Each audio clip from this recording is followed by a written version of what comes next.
Hello, and welcome back to Reverse 1999. Last time, we we fought and almost Gautier almost died. Which, wow, I'm really happy she didn't. But it was a scare, honestly.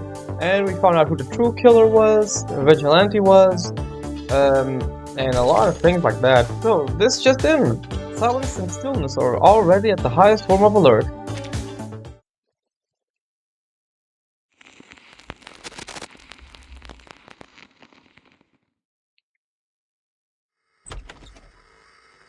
Tall officer, are you up? I got you guys Chinese food. You must be hungry. You still don't remember her name? The two officers are both staring intently at the television screen. The paper cups in their hands are crumpled tight. What's happening now? Almost 20 suspects in the holding cell were injured. Most were found unconscious at the scene and are now in critical condition at the hospital.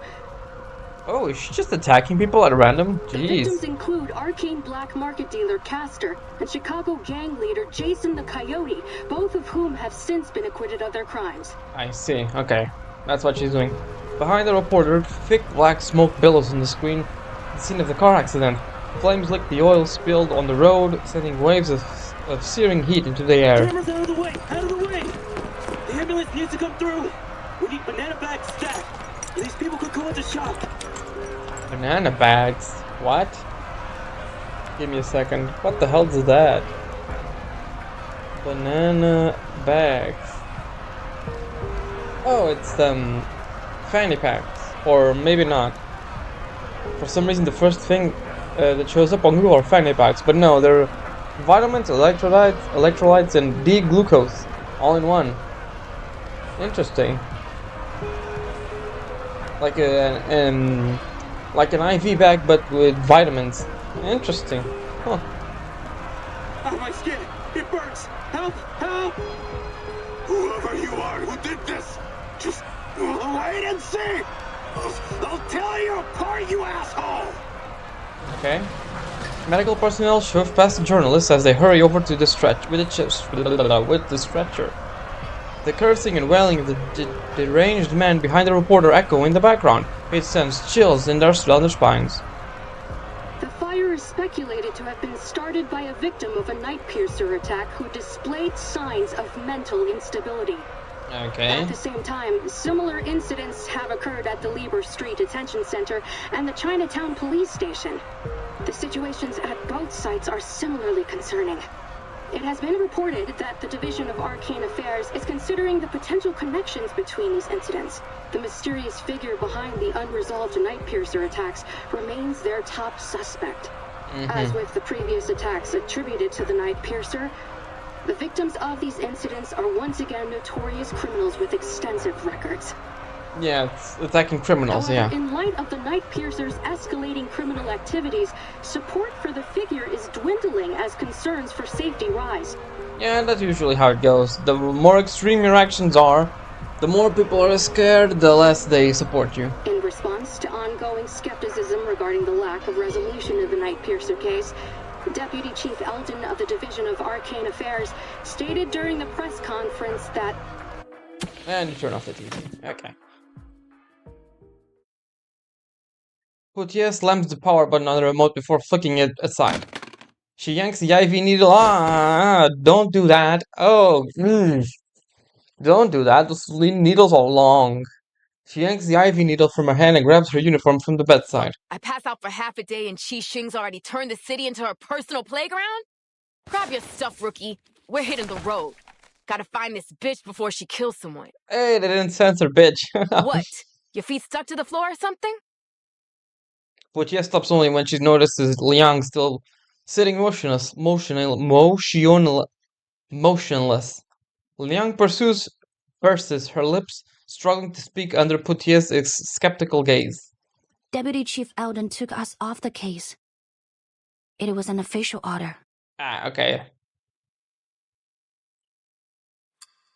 A few hours earlier, in the LA office in the Division of Arcane Affairs fell into an eerie silence. Early this morning, Constance Scott, A staff member of the Foundation's Arcanum Containment Department was assaulted during an illegal arcane object trade. She's still in critical condition. Alright, I'm probably not gonna use this one as a thumbnail because it has spoilers on it. But it's a good art, honestly. Forensic Services has confirmed that the arcane skill traces found at the scene of the attack matched those left by the suspect in the ongoing Nightpiercer case. Yes. Thanks to Noir and our Vigils cadet Liang Yue, who are both at the scene of the attack, we've been able to confirm the identity of the Nightpiercer. Yes. Name's Qi Xing, a 29-year-old former movie actress from Hong Kong. She played the lead role in the Detective CO7 series, where she gained a reasonable amount of fame. 29? Hold on, how old is Liang then? If you saw her as a child, she must have been like 18 when she started acting, right? That's kind of crazy. Or 19 or something like that. She was in a few more movies after that, but no big hits. She officially retired from acting a few years ago. The BAU's come to the conclusion that she's confused herself with her movie character, possibly a result of a mental imbalance caused by the setbacks in her career. Either that, or she actually wants to do the vigilante thing, or it's the film reel corrupting her. She thinks she's the real-life CO7, the hero who fights evil and cares for the weak. In short, we have a vigilante on our hands. Thanks to a minor mistake from the Foundation's Arcanum Containment Department, we also have a dangerous arcane item. A cursed film reel called Reunion of the Three Swallows, somewhere in the city. Liang has confirmed that Constance Scott, the staff member who was assaulted by Qi Xing yesterday, is the perpetrator of the theft. As you're all aware, there's been an explosion in mental disorders in Chinatown. We now know that their source is the cursed film reel. Okay. It's currently in Qi Xing's possession, which makes her even more dangerous. Having learned about the history behind this arcane film, we have reason to believe that obtaining it was one of her motives. Since the film's been in her possession, there have been multiple assaults around the city, all matching the patterns of the Nightpiercer. Okay, so she didn't have access to that. Okay, makes sense. Yeah, she didn't have access to the film reel. Now that she has, she's just amping up her attacks. But there's one key difference. This time, the victims all showed the same mental disorder as the victims of the film. We believe that the suspect is able to control the film's power to some extent, and she's using it to commit escalating crimes at a much higher frequency. Yes, exactly. We need to act before the situation gets out of control. Reinforcements from the Foundation and the Vigils Bureau are already on the way. We will do whatever we can to protect our city before they arrive. He pauses for a moment as he sweeps his gaze over the officers before him. James, Carter, I'm putting you on the case. You'll be taking direct orders from me. The rest of you, stick to your posts. Excuse me, Deputy Chief Alden. I need to ask you something. I already know what it is. Before Liang can speak, Alden cuts her off. His tone is calmer than she expected. You and Poitiers saw that something was going on in Chinatown and started an investigation yourselves. You found the culprit behind the ACD theft and stopped an assault that could have ended much worse. You've done a great job. But his tone shifts. He's gonna take them off the case. But there's one key thing you failed to do. You had a chance to apprehend the Nightpiercer right then and there, but somehow she slipped through your fingers. Yes. According to your report and the witnesses' statements, you failed to summon your legendary beast when you confronted the suspect. Yeah, kinda. Probably because she subconsciously thought she wasn't evil, since she was her idol, I guess. As a result, not only did the suspect get away, but your partner sustained an avoidable injury. I need my best, most reliable officers on this case. After a brief pause, he delivers his final verdict. Sorry, Liang, but you don't make the cut. The two of you will be excluded from the operation. Yeah, I figured.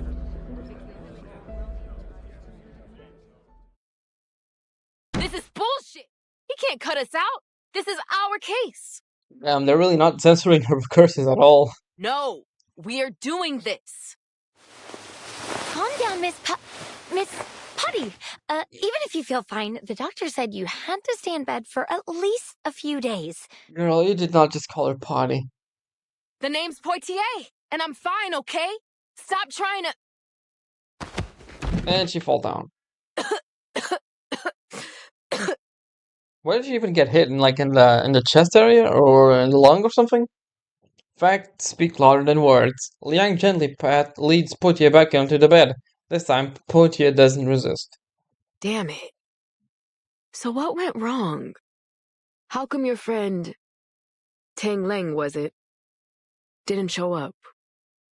Qiang Liang must have sensed my hesitation and refused my summon. You see, if its master can overcome their selfish desires with an unwavering heart, it can turn on them. Father used to warn me about it. Yeah, okay, that's what I expected. But that won't happen again. I promise. Poitier narrows her eyes as she studies Liang for a moment. If you say so. What are you gonna do now? Liang takes a deep breath. I'll continue with the investigation. I need to find Qixing. Yeah. What? But that angry grandpa already pulled you off the case. Yeah, that's not gonna stop her. I have to do this. What for? Because of your duty to fight evil as the master of Qiangliang? Poitier furrows her brow, but to her surprise, Liang shakes her head. I've always had two things guiding me. My duty as a member of the Liang family, and the spirit of CO7. But now, Qianliang has ignored my summon, and Qixing has turned out to be anything but a hero. They were once the beacons of my life, but not anymore. Okay. This could be a setback, yes. Or it could be an opportunity. How so? For the first time in my life, I can think about what I really want without having to consider anything else. Okay, makes sense. After a brief moment of surprise, Poitier lets out a laugh. You know what, Rookie? It always grinds my gears when you talk about your duty and all that stuff. But what you're saying now, I like it.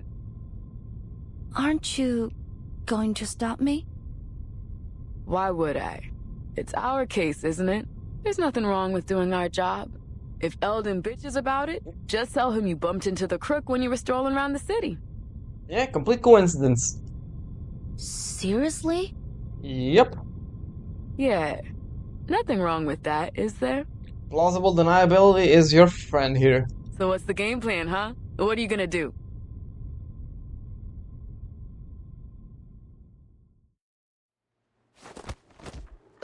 This scene again?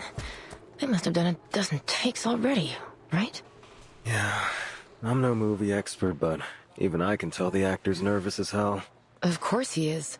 Anyone would be nervous if they knew a wanted criminal could show up at any time and mess you up with Arcanum.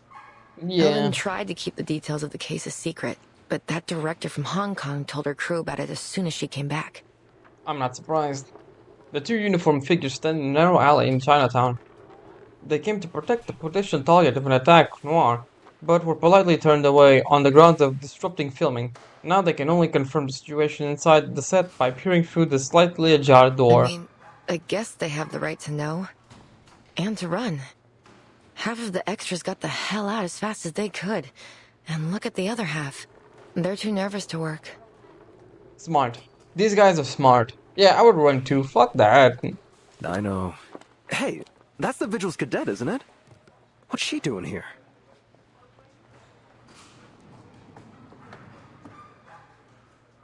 Oh, is she gonna do the thing again? She's gonna infiltrate. The officers said you're here to help, is that right? Excellent. We could really use a hand right now. Come, let's get you in costume. Noir greets her guest with her usual amicable smile. Having reached an agreement with Liang to cooperate in an arrest, Noir has not been charged for her illegal trading with the arcane object. After being released from custody this morning, she immediately returned to filming. I'm more than happy to help. But first, I have something important to ask you. Noir pauses. Right to the point this time. I see. I don't think there's any need to tiptoe around each other anymore. Could you answer me directly this time? What happened between you, Qixing, and He Rizhun, the creator of Reunion of the Three Swallows? I said, this is a really hard name to say. How did she die? Why do you and Miss Qixing both want that film? And why is she doing this? Noir looks at Liang, her usual smile fading slightly. What do you plan to do with my answers? To Qixing, I'm probably just another fan.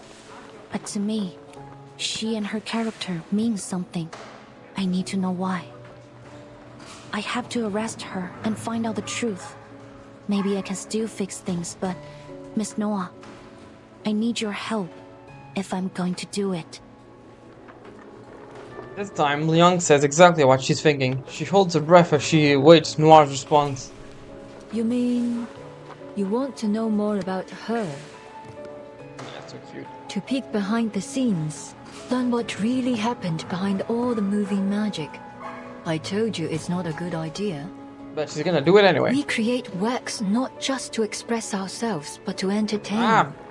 And when we release them to the public, we open ourselves to all kinds of commentary, whether they be sweet or bitter. Lady, don't shine your spotlight in my face, goddamn. Oh. But the people behind the characters, behind the production, they are not for entertainment. Their lives are not fiction. Is that a no? I haven't finished. She raises an eyebrow, a hint of mischief growing behind her smile.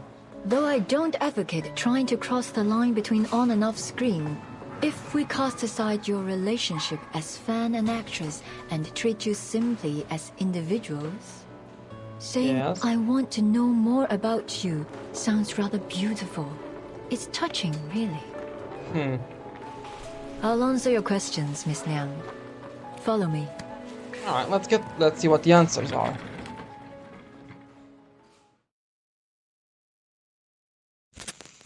In the next part, okay. It's probably gonna be a battle node or something. It is. LA efficiency, news report, same old places, same old work. Guidelines of the Vigilance Bureau of recent arcane violence. Request the latest Vigilance Bureau guidelines on recent arcane-related violence. Modifications and updates have been made to warrants and related and relayed to enforcement departments. Relayed details are as follows. Wanted, Qixing, codename Night Piercer, threat level raised to A. Last seen in Los Angeles and surrounding areas. Any local institution encountering this individual must notify Vigil's Bureau immediately. Wanted, Arcana. Okay, Arcana, leader of Manus Vindicte. Threat level maximum. Any arcanists who encounter this individual must avoid engagement and immediately report to the Foundation and request military assistance. Revoked. Confirmed deceased. Wanted, Kimberly. Miss Kimberly. Threat level B. Capture and detain upon encounter and await Vigil's Bureau support. Revoked. Wanted, Forget-Me-Not, Officer of Manus Vindicte, threat level A+. Capture and detain upon encounter, then immediately contact the Vigilance Bureau for support. Additionally, submit a report to the local Foundation office when reporting to the Bureau. Okay, Forget-Me-Not as an A+, he's more dangerous than... He's more dangerous than... Kimberly? Really? Huh. For the spotlight. Alright, so nothing. Years later, they all remembered it's an years later, all they remember is that empty stage. Damn, reading is hard. Reading out loud, at least. Our story began 11 years ago. Life was tough, as it is for all young artists. Okay, she was 18, yeah. Night Piercer was 18 when she filmed this, then. But, like the beginning of many stories, there was a kind of beauty in it.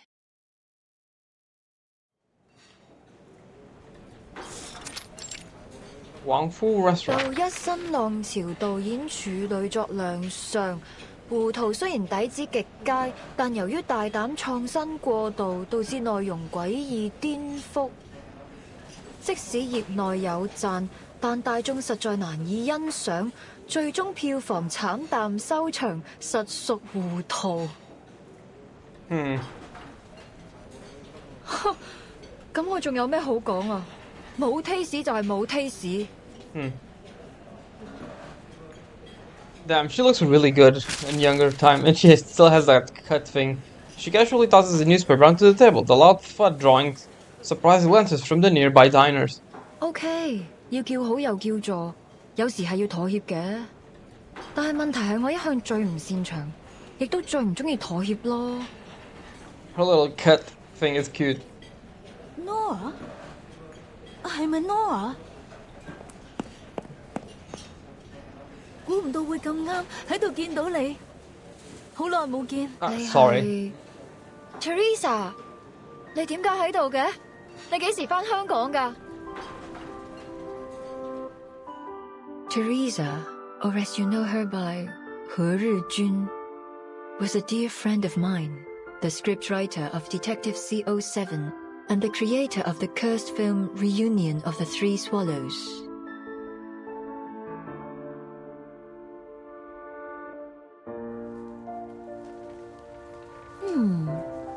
This is a pretty good script. Interesting. Teresa and I met while we were studying abroad at the Film Academy. We took the same scriptwriting class. We didn't talk much at first. She always sat in the corner on her own. I only got to know her after our teacher showed a script to the class as an example of excellent work. The writer's name, Teresa. Her stories could strike a balance between the details and the big picture. They were engaging, light-hearted, and warm. So, in that moment, when we met again at the restaurant, I realized she was the one I'd been looking for. At that time, she was an editor at a small press. I invited her to join my studio, and 3 months later, she put the first edition of Detective CO7 on my table.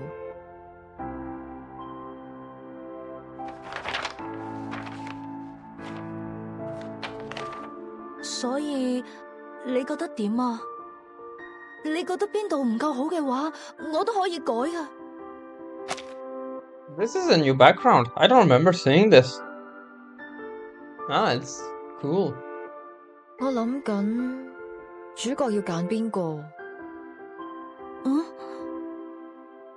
哦，你個劇本寫得好好，比我想象中仲要好。我哋就用你個劇本。So we had the script, but we couldn't decide who would play the heroine. We held endless auditions, even considered some famous actresses, but none of them fit until that night. 頭先嗰幾個你覺得點啊？我覺得最後嗰個好似都 OK。唔得，佢唔夠 sharp。你都睇得出㗎。既然睇得出，就唔好焗住自己揀。我唔想將就。但係，萬一現實生活裡面根本唔存在呢個完全符合我哋想像嘅完美人選呢？萬一佢只係我，咁我就會一直揾，直到喺現實世界揾到為止。Damn, that was a... Sorry. Sometimes they stop talking and I think they're done with the conversation, but then just... It's an extra long pause and I click the button.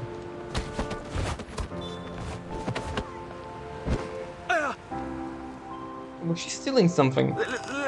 喐手佢做咩啊？我就係喐手喐腳啊，點啊？死鹹豬手，呢度唔歡迎你哋啊！ Oh, she's okay. Good on her. 仲唔快啲啦！你睇住嚟啊！我唔會放過你㗎。 After throwing a few uninspired threats, the hooligans flee in disgrace. Behind the door, a worried face speaks out. 大鑊啦！今次嗰兩個古惑仔附近出晒名，佢哋肯定會翻嚟報仇㗎。我知你睇唔慣佢哋對個靚女鹹豬手，但係人哋都唔出聲啦，你嬲咩啫？你咁搞法之後，我點做生意啊？唉，今鋪真係俾你累死啊，阿星！阿星，得啦，事頭，我走。佢哋再嚟就叫佢哋嚟揾我。嗱，鋪頭鎖匙，你記得早啲嚟開門啊，唔係啲熟客等到我居居。They all look really good. 阿星，你，哎呀！ The restaurant owner resigns, taking the key in silence. Without a backward glance, the girl steps down the door, only to be quickly stopped. 睇嚟你啱啱失業喎。邊位啊？關你咩事啊？我有份工介紹俾你，你對做戲有冇興趣啊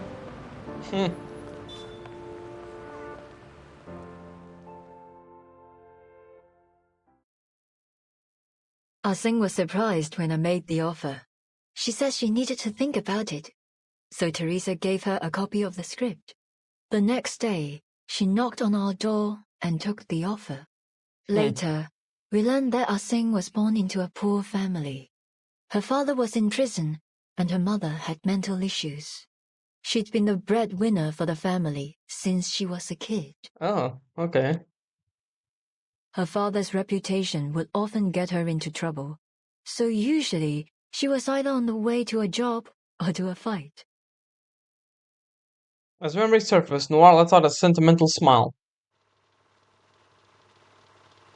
The CO7 you saw always had a confident smile on her face, but in actual fact, Ah-Sing almost never smiled at the beginning.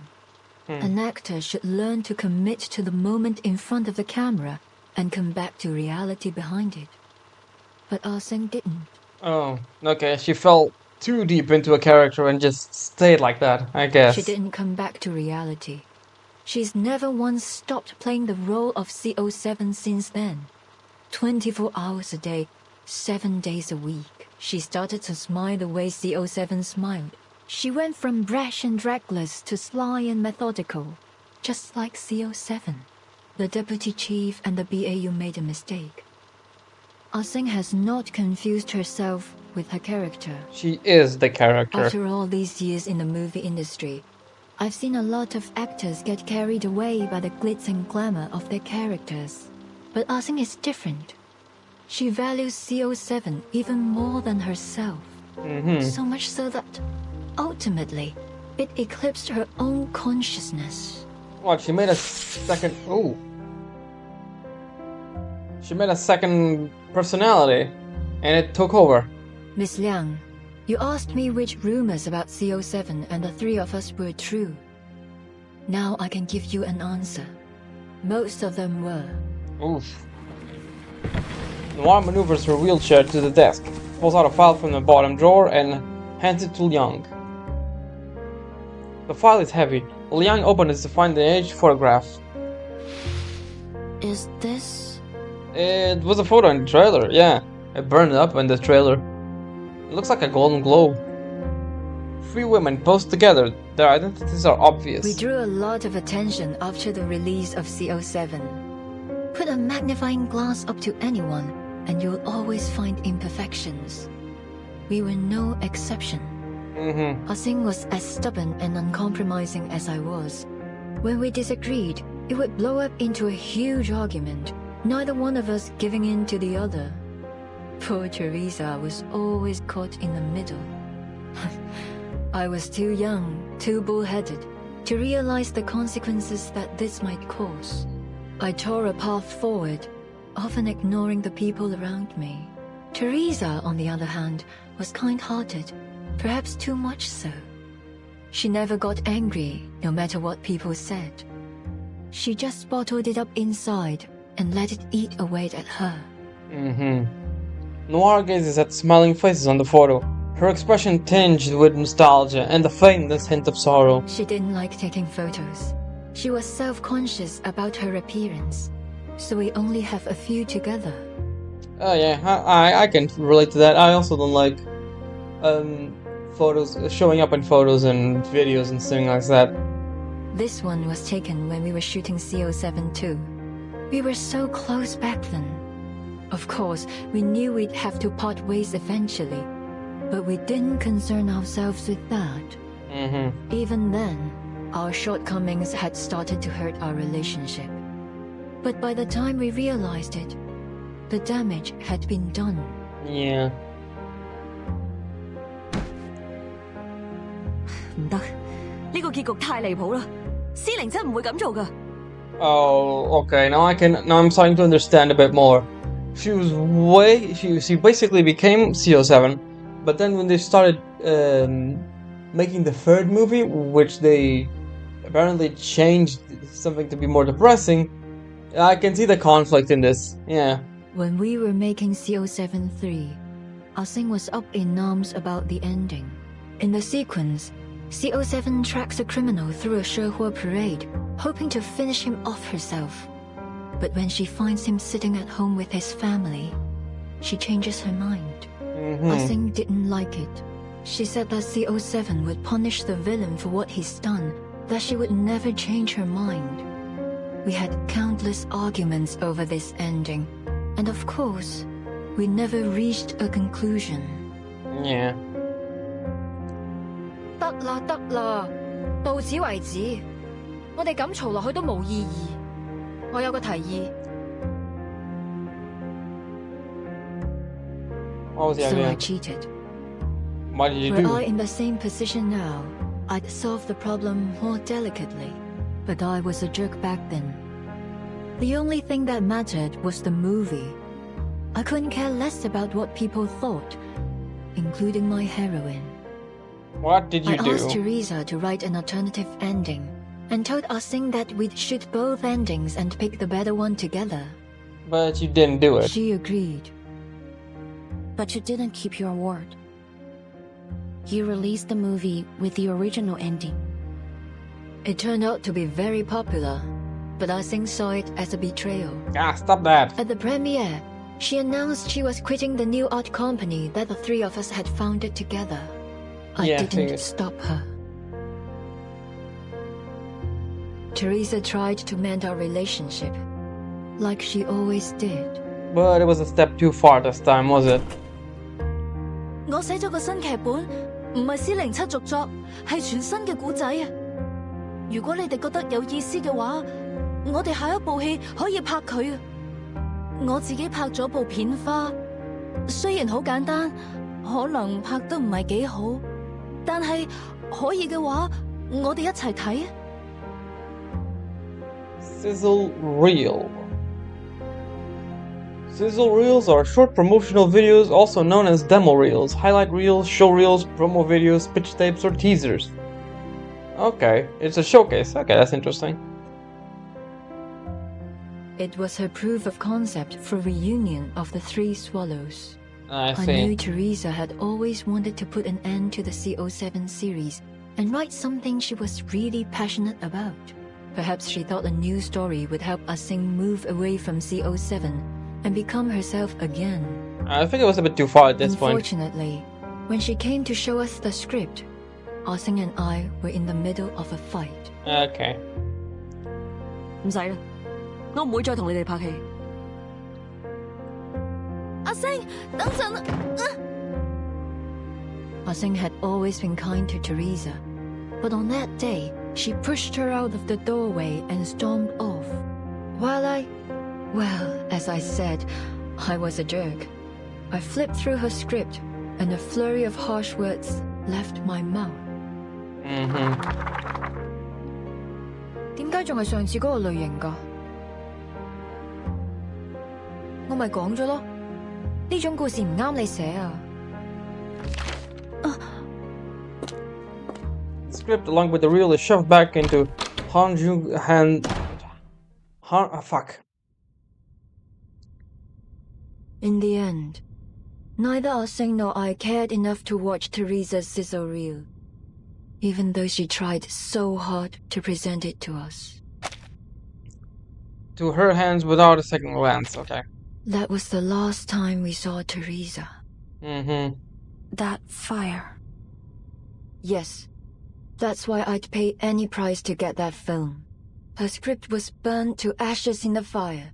I need to know what story she was trying to tell. But didn't you read the script, or you just...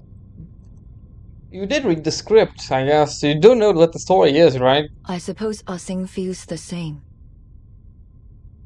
Noir gestures towards the file. This is what you wanted to see last time you and your officer friend visited me. You mean the threatening letter? It's not a letter, actually.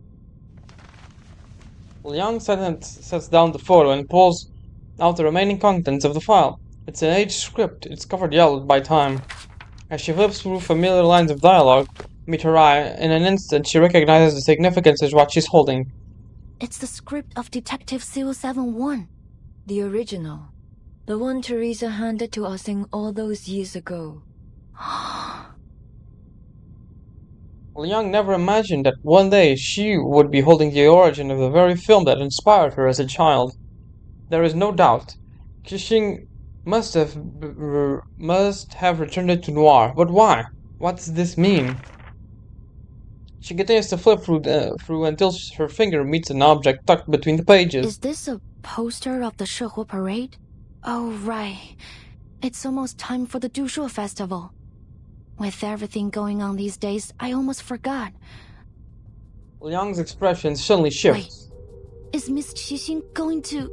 Your guess is as good as mine. They exchange a glance. Then both turned their gazes into the image of the Shenghuo parade printed on the poster in front of them.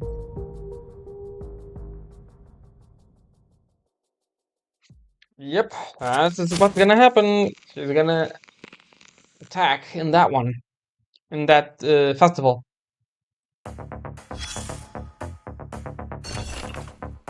The joy of Dushuo. Chinese TV news clips featuring a warm-up for the Chinatown Shehuo parade. Our reporters bring you an exclusive frontline update. As the Dushuo festival begins, Los Angeles Chinatown is once again alive with the excitement of the Shunwo parade.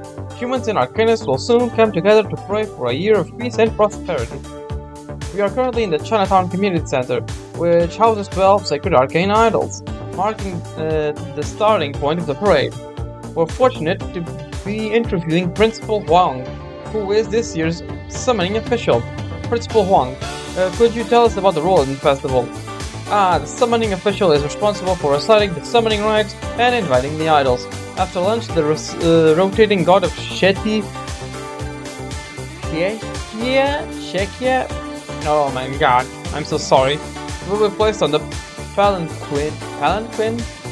More of the parade members have already gathered outside. That's right, we can see people carrying lanterns and flags preparing for the parade.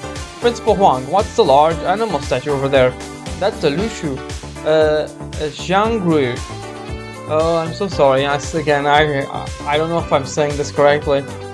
Later, it will join the Beast Lantern team. The parade will be led by the 5 colored banners and the Ying Yi troop, followed by the Xiandao beasts and the Xiangrui creatures.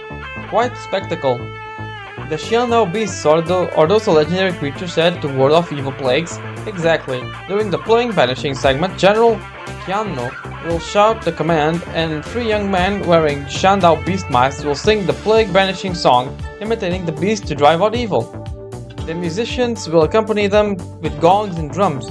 The parade will go until late at night. Quite the festivity. Thank you, Principal Huang. Though the parade is yet to start, we can see crowds waiting already. Stay tuned as we bring you live coverage of the Shenhou parade. Oh boy. Here we go. Watchers, Protectors, Defenders. Oh, and Unleashed finally shows up in Chapter 17. Let me see, we have Unleashed, who's this? I don't know who this is. The fire they held high lit up the children's faces.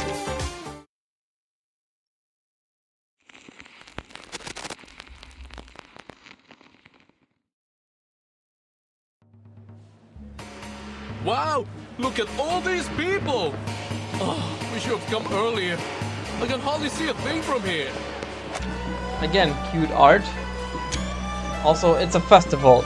No matter what time you're gonna be, it's gonna be full. Even in the small town I have, normally we have a summer festival or something like that. It's always full of people to see the concerts and things like that. And whose fault is that? You are the one who took ages to get ready. Anyway, at least we haven't missed much. Looks like it just started. I heard there's a new event this year. I wonder what it is. Not an event. A film crew is shooting a scene during the parade. Apparently, they already talked to Mr. Shao and said they wouldn't cause any trouble. Let's go check it out. Maybe we can get into one of the shots. This is the busiest time of year for the Chinatown. In Chinatown, the streets are filled to the brim. But for those with keen eyes, the outliers can be spotted among the crowd. This is C2. All clear. Copy. Group C, all clear. No sign of target. All units, stay in position. Wonder how the Vigil Girl and Eldon are doing. What is Eldon doing? Isn't he here? Having ended the transmission, the officer glances towards the Chinese restaurant at the street corner. Despite the bustling crowd, the sign on the door reads closed.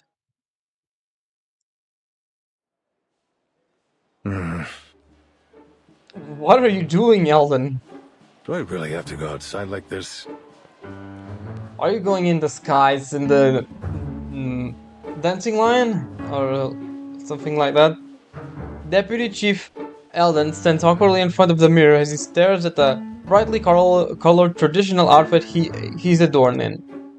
The man across from him sneers, shattering his last shred of hope to be saved from it. No, you need to paint your face too. I'm not gonna let you join the parade looking like a weirdo. Oh my god, this guy's just really enjoying it, isn't he? You're the one who said that the parade needed guards in case there was an attack. Have you changed your mind? I'd be more than happy to kick you out here. Sorry, but your profiling and a BAU report seemed like a load of crap to me. If someone does attack the parade, I'm sure we can handle it ourselves. Well, if it was just her alone, but her with the tape, I think you're gonna need backup, man. Listen, I won't pretend to understand the meaning behind all this. But what I do understand is that this is one of the most important events of the year for the people of Chinatown. The target could strike at any time, so we need to be prepared. No one wants to see a celebration turn into a nightmare. Why didn't you say that to your men? They are the ones who've ignored the Chinatown all this time. What a hypocrite. He glares at the officers with clear distrust in his eyes, but before tension can rise anymore, the girl beside him cuts in with a smile. Aiya, Uncle Zhao, today's our big day. That sour face of yours is gonna scare this guy straight off. Oh my god, her accent's so cute. Her ult is so cool. I really wanted it just for the ult. Leave the past in the past lah. They are doing this for the right reasons. What we've got to lose. Her accent's so cute too. Besides, we could really use a hand right now. They can make up for our manpower shortage. Now, give me a big smile lah, before your long face scares off our good fortune. Always a sweet talker, aren't you, eh? He huffs and glares, but eventually he waves it off. Fine. But you've got to look the part if you're gonna be in the parade. I don't care what your mission is. Oh, you, Blondie! Tighten your belt, or your pants will fall down when you dance. And the big guy over there, the lining should be under your coat. The famed Chinatown investigator yells corrections to the officers as they do their best to don the traditional attire. His tone is sharp but surprisingly patient. Seeing his old friend much mellowed from before, Eldon removes his garish headpiece and turns to Anan. Thanks for all your help, Miss Lee. We never would have been able to join the parade unnoticed if you hadn't persuaded the residents to cooperate with us. You are welcome, lah, sir. Even though I only came here a few months ago, I've already gotten pretty close to the residents. So, it was pretty easy to convince everyone. Don't worry about it, lah. Besides, the Shehua parade is for everyone, whether they're here to watch or dance. We are always happy to have more people join the celebration. Uncle Zhou might be a little stubborn, but you know, gala, that's just what he's like. Don't take it personally. She turns her head, gesturing towards a few unfamiliar faces at the other end of the restaurant. These guys are arcane detectives and influential people around Chinatown. I told them to all keep an eye out too. There's a saying in Hong Kong, as stupid as the god of longevity who hangs himself. That will be Night Piercer if she comes anywhere near Chinatown. Eldon nods, before gently shaking his head with a complex expression. I know everyone here will be grateful if Night Piercer doesn't show up. But then we'll still have a dangerous criminal with an equally dangerous arcane item on the loose. Yeah. Nothing's more dangerous than an unexploded bomb. I want to eliminate the threat once and for all. Yeah, at least in this case, you know where the bomb will be. The question is, will she come? Was the little vigil right? I'm sure she will.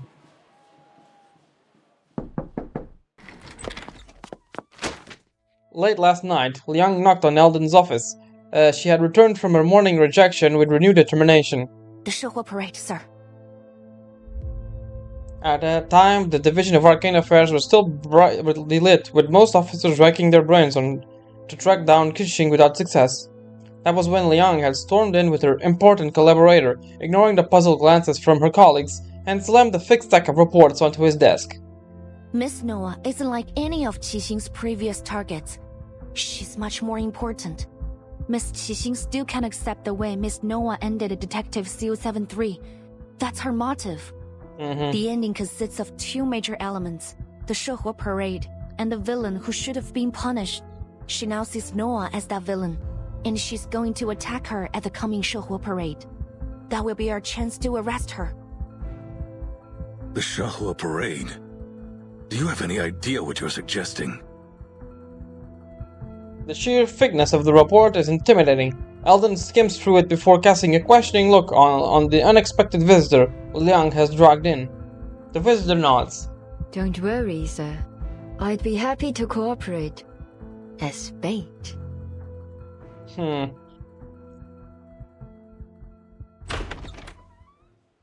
Ah Sing will come. I promise. The sound of the back door opening breaks Eldon's thoughts. He looks up to see Poitier pushing Noir's wheelchair inside. Loggerhead is following closely behind.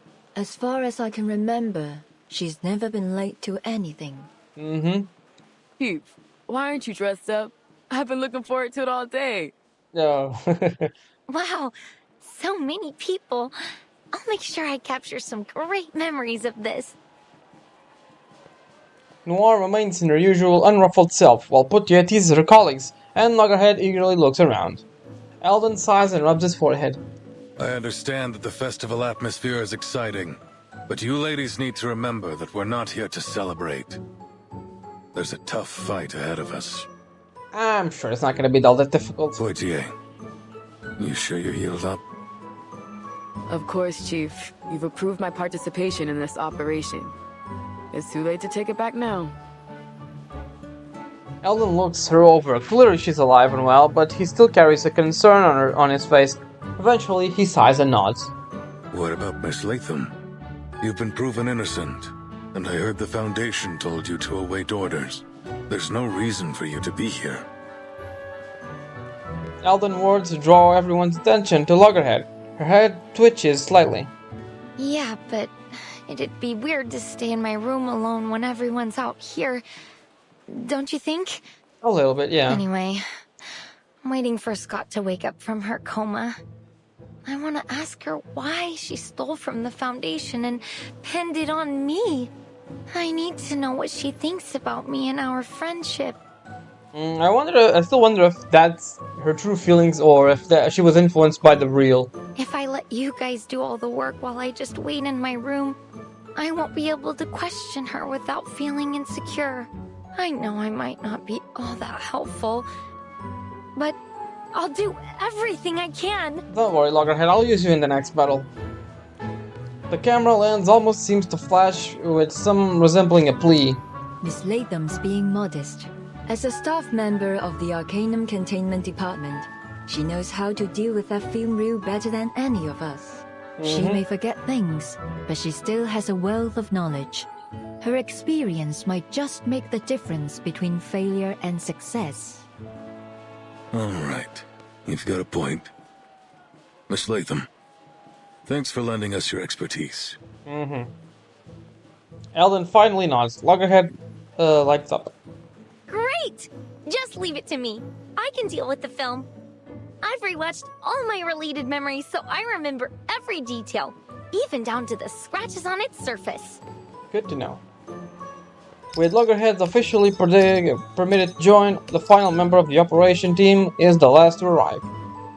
There you are. Oh my god, it's the right 2 outfit. Looks so good.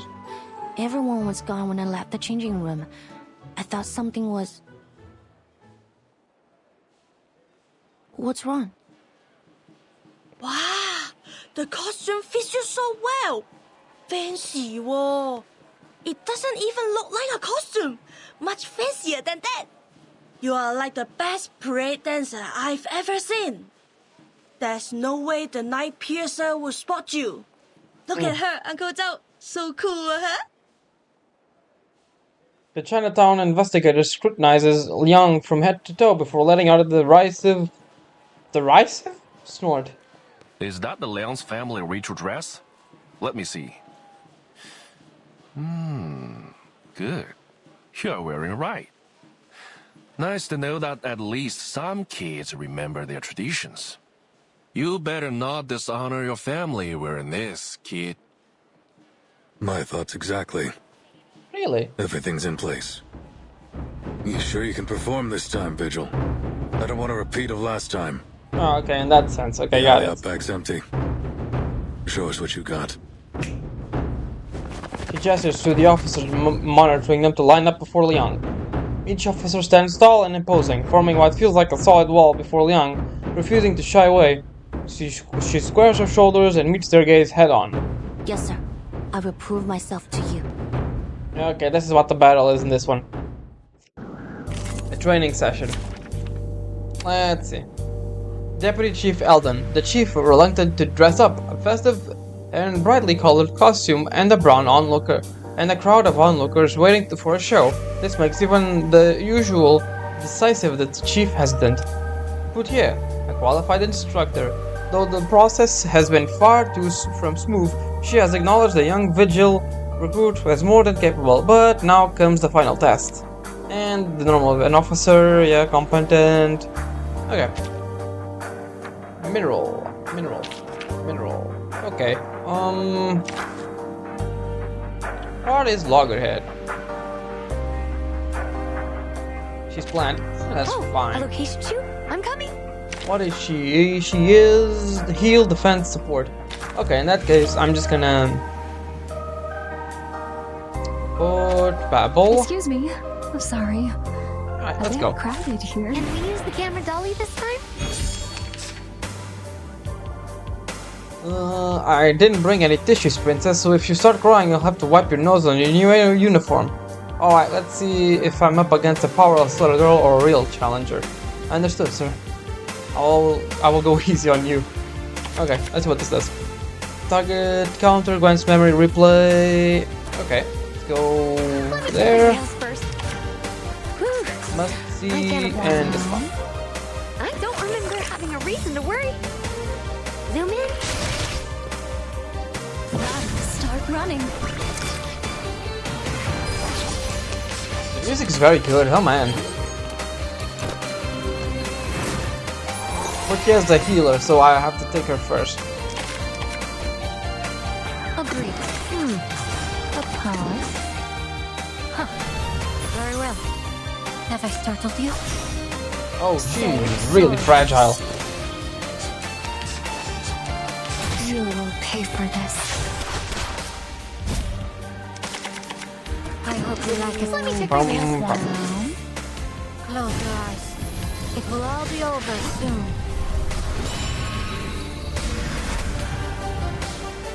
Oh, so that's what happened.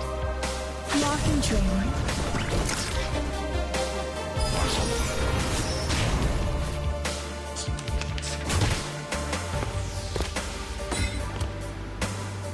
Alright, let's see what this one does. It does mass damage to all enemies.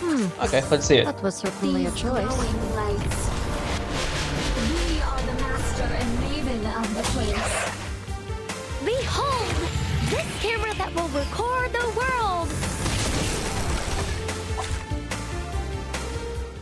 Alright, stop. Or at least I acknowledge you now. Not bad. Good, looks like she wasn't just all talk. Sorry, I did my best to restrain myself. Phew. If that had kept up, we'd have been exhausted before the real suspect even showed up. Your first-hand experience is our best.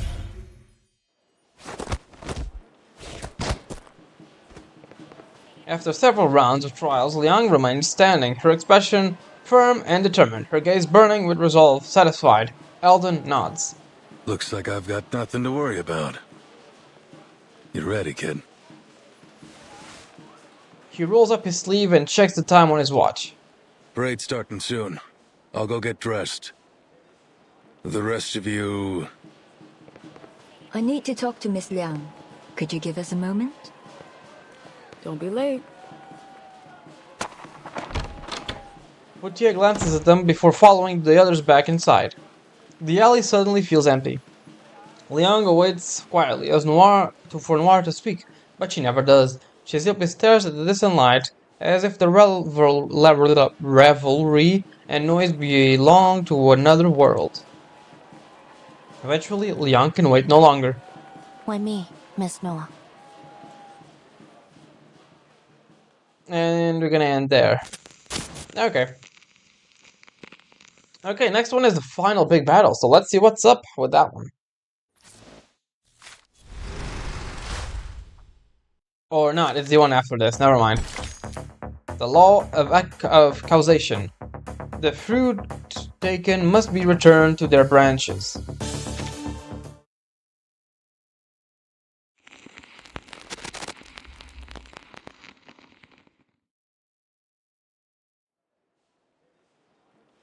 The cheers and laughter of the Shenhua parade echo through the alley, muffled and distant. You could have just told Eldon about what happened between the three of you. You could have shown him the threatening letter. Maybe then he wouldn't have made the order to shoot the target if necessary. Yes, Miss Qixing has committed multiple assaults, but she hasn't killed anyone. That's debatable. She tried to kill at least one person. The other one was more of an accident, but yeah, shooting someone with a silver spike through the neck is at least an attempt of murder, my man. I don't think she deserves to die. So, as I promised, I will do my best to catch her alive. That being said, if... She takes a deep breath.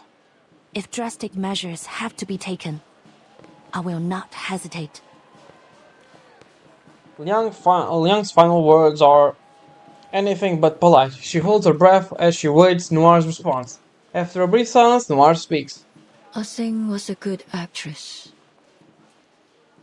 Liang anticipated all kinds of responses from Noir, but not this one. Huh? Yes. She was a skilled martial artist with remarkable control over her arcane skill. But that's not what makes a successful actress. Before we'd even start shooting, she'd have everything memorized. Her lines, her movements, even the details of her expression.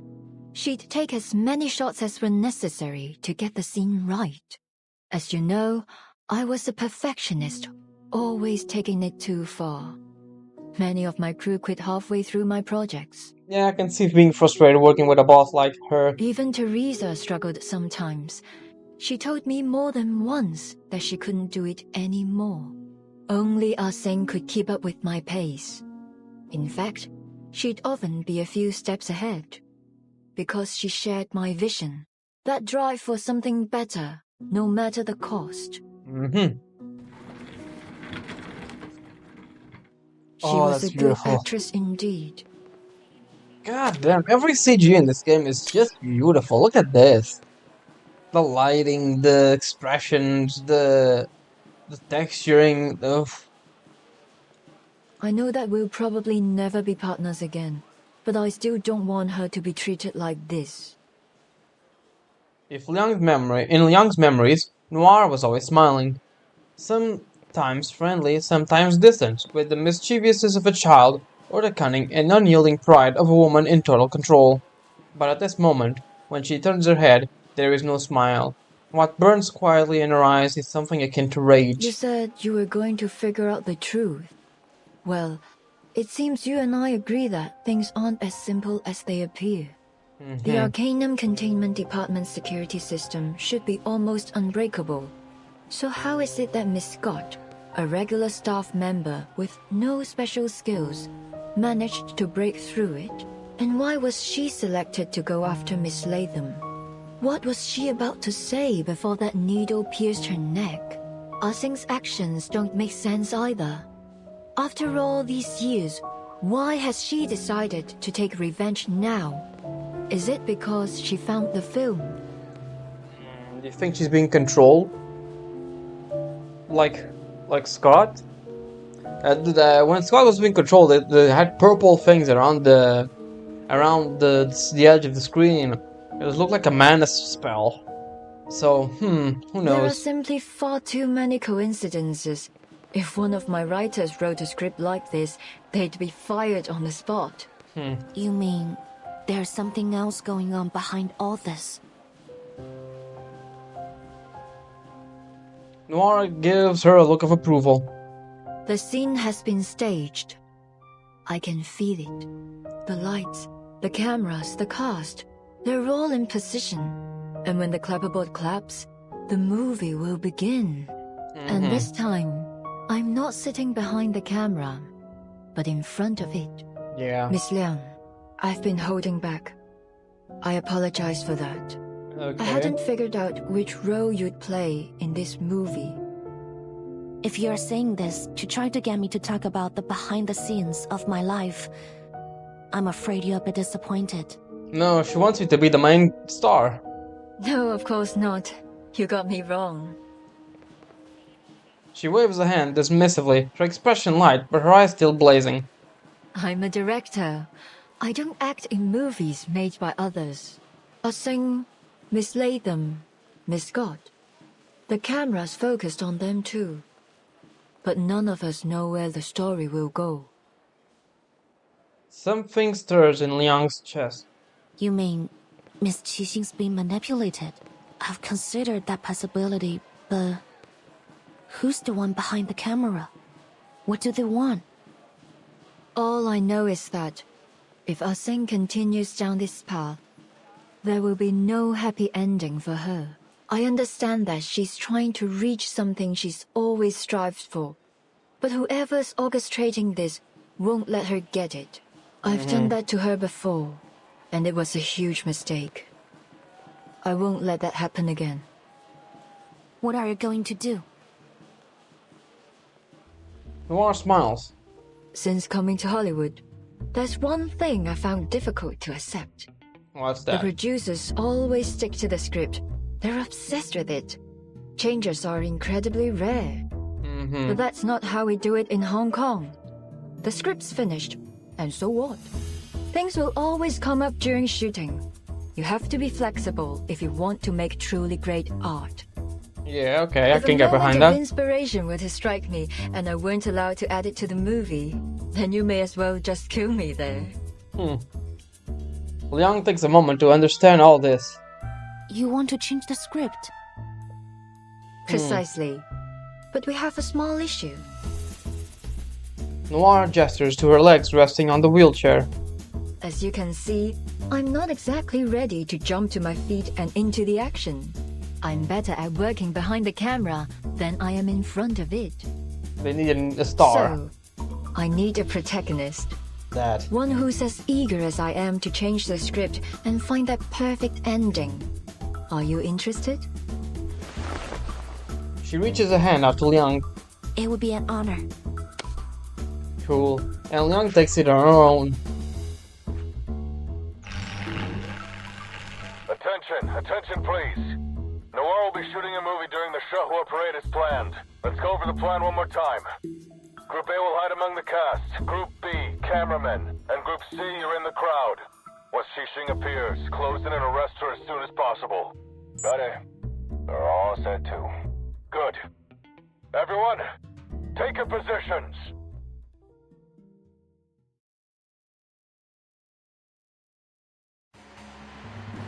Ooh, cutscene.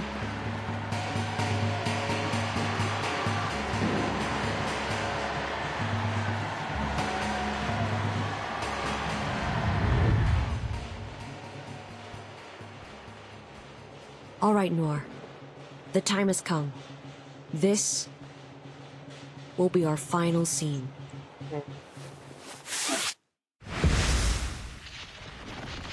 Oh, there's the glitch. Huh? What's going on? That light's so bright. Whoa. I'm feeling kinda dizzy. Mummy, I'm scared. That arcane fluctuation. It's from reunion of the Three Swallows. But how did she... Oh, battle time. Oh, I didn't even realize she didn't have any. Fuck it. She's a healer. Let's just give her Vila's thing. Can we use the camera dolly this time? What are those twisted shadows? Ah, they're swarming all over.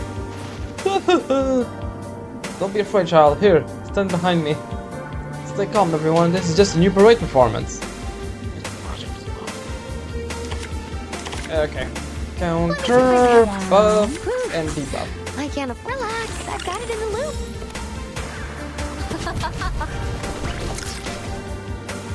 Weasel thing? Leave it to me.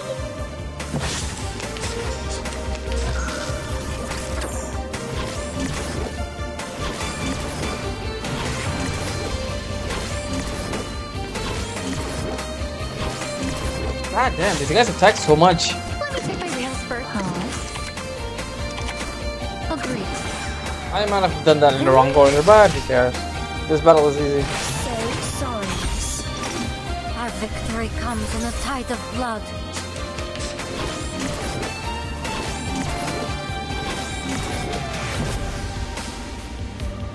I hope you like it. Wow. Close your eyes. It will all be over soon.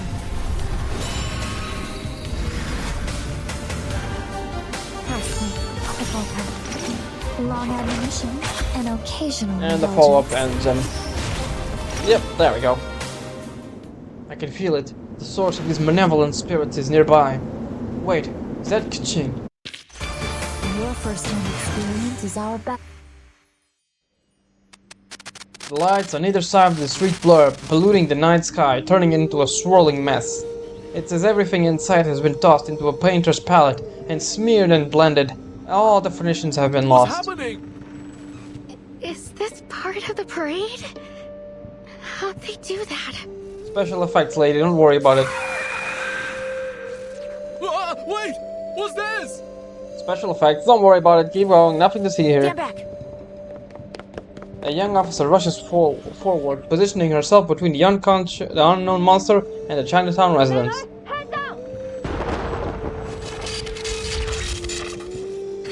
Easy. Thank you. They teach you that in Hong Kong? That thing's nothing like the critter you're used to dealing with. What were you thinking rushing like that? You're totally out of your league. I was about to attack. What else was I supposed to do? She swallows whatever snarl remark he had planned, instead looking around, the eerie figures shifting in the shadows. They look like ghosts, but there's something different about them. So, Little Ghost Hunter, can that machine of yours tell us what they are? 1 second, Uncle Zhao. Lily's working on it. Under the bewildered gazes of the officers, the young ghost hunter, human human-headed, the ghost hunter's human-headed Lily head lets out a chilling, eerie laugh. Anand's expression changes. What? You mean that was a living man's soul? What the hell is that supposed to mean? Just got confirmation that this thing's covering the whole of Chinatown. Comms are down, and we can't seem to leave either. Arcane humanoids spotted in all directions. Don't seem to be critters of the beyond. Must be some kind of arcane creation. They're everywhere and immune to regular bullets. Arcane skills and specialized bullets break them apart for a while, but then their bodies just morph back together. No casualties so far, but people are panicking. What do we do, Chief? Just shoot him. Sorry, not my type. The specialized bullets successfully repel the shadowy beings, but their supply is limited. Eldon has to fall back, yelling into his chameleon comb as he does so. Everyone keep calm. Groups A and C, protecting the public is your top priority. These things seem to follow anything that moves. Lure them away. Miss Lee, Mr. Joe, gather as many civilians as you can and guide them to a safe place. He expects the private investigator to fire back with his usual sarcasm, but to his surprise, his response is immediate and to the point. No problem. They know us. I'm sure we'll be able to calm them down.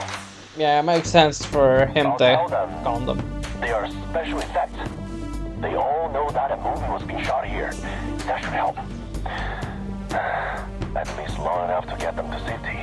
Yeah, he gets it. Yeah, just tell him it's special effects, man. It's 1990. Technology is it's definitely powerful enough for this. That means you guys are gonna have to figure this out yourselves. Show me what you've got. Arcane affairs. We won't let you down. He takes another deep breath, filling his body with renewed strength. Group B, hold your positions. Target's probably trying to distract us with these monsters. What's your status? Report immediately. This is 48. Same thing's happening at the rear of the parade. Noir's side, though. Keep it that way. The rest of you keep your eyes peeled. The target could appear at any time. Camerahead, any idea what's going on? The Arcanum Containment Department employee is the person most likely to understand the current anomaly. I think Chinatown's been sealed inside an arcane barrier created by the film. There's nothing in the records about this, but these arcane fluctuations are definitely from the film. What about those ghost things? I don't remember the file saying it could spawn spirits out of thin air. Well, I don't know. Reunion of the Three Swallows can play and record, that's for sure. But even if its power has been enhanced somehow, it probably wouldn't develop a completely unrelated ability. You are right, because it's not unrelated. Alan's voice crackles through the communicator. Even the usual carefree ghost hunter sounds a little tense. Remember the film's victims? Part of them was taken away by okay. record ability. So it's the people They lost affected. part of their spiritual energy and memory. They are Sawan Tapa, or Free Souls and Seven Spirits. These monsters are actually the Sawan Tapa of the victims. Okay, part of their souls, They're the something like victim's that. spiritual energy? But how did the film do that? The chilling appearance of the phantoms makes it difficult to connect them with what Anand has declared them to be. I'm not sure, but Lily's never wrong. So, let's not try to eliminate these things, or the victims will never get their Sawan Tapa back. And I'm guessing that's bad. Yeah. Anand's voice, transmitted through the DAA communicator, reaches Liang's ears. Essentially, she's holding everyone in Chinatown hostage. We Yeah. certainly weren't expecting that. Ooh, cool art. Liang looks at the figure standing just a few meters ahead. The frightened crowd clings to their family and friends, frantic and scared. And those who are alone gather in with others near the dim glow of the shop fronts in search of any semblance of warmth and reassurance.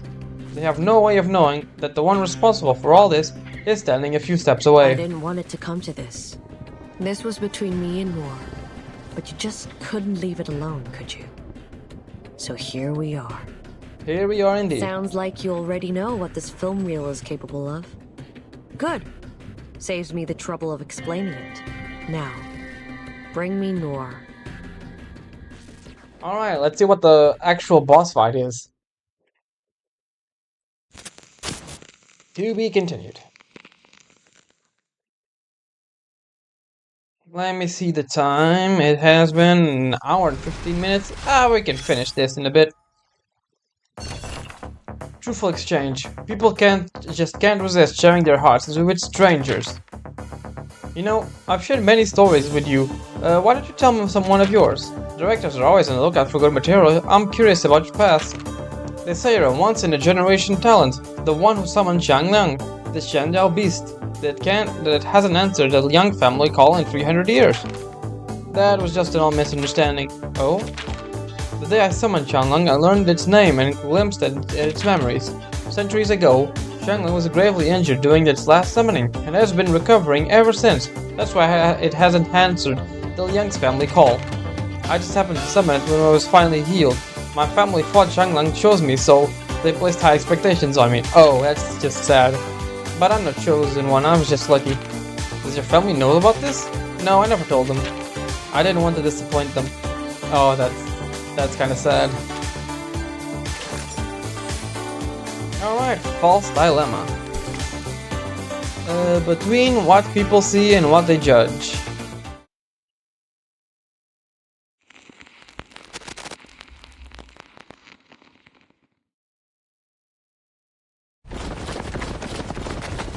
Target spotted. I repeat, target spotted. Within moments of the plainclothes officer's words, the arriving police evacuate the crowd and seal off the street. The officers form an impenetrable barrier, trapping both the target and Liang inside. They stand on a face-off. What's going on? Who are they? The bystanders erupt into fervent speculations. Deputy Chief Alden steps into the containment zone. Impressive, Night Piercer. This is a whole new level, even for you. Tell me, what did you pull to take control of that film reel? I didn't pull anything, officer. It chose to fulfill my wish. That's all.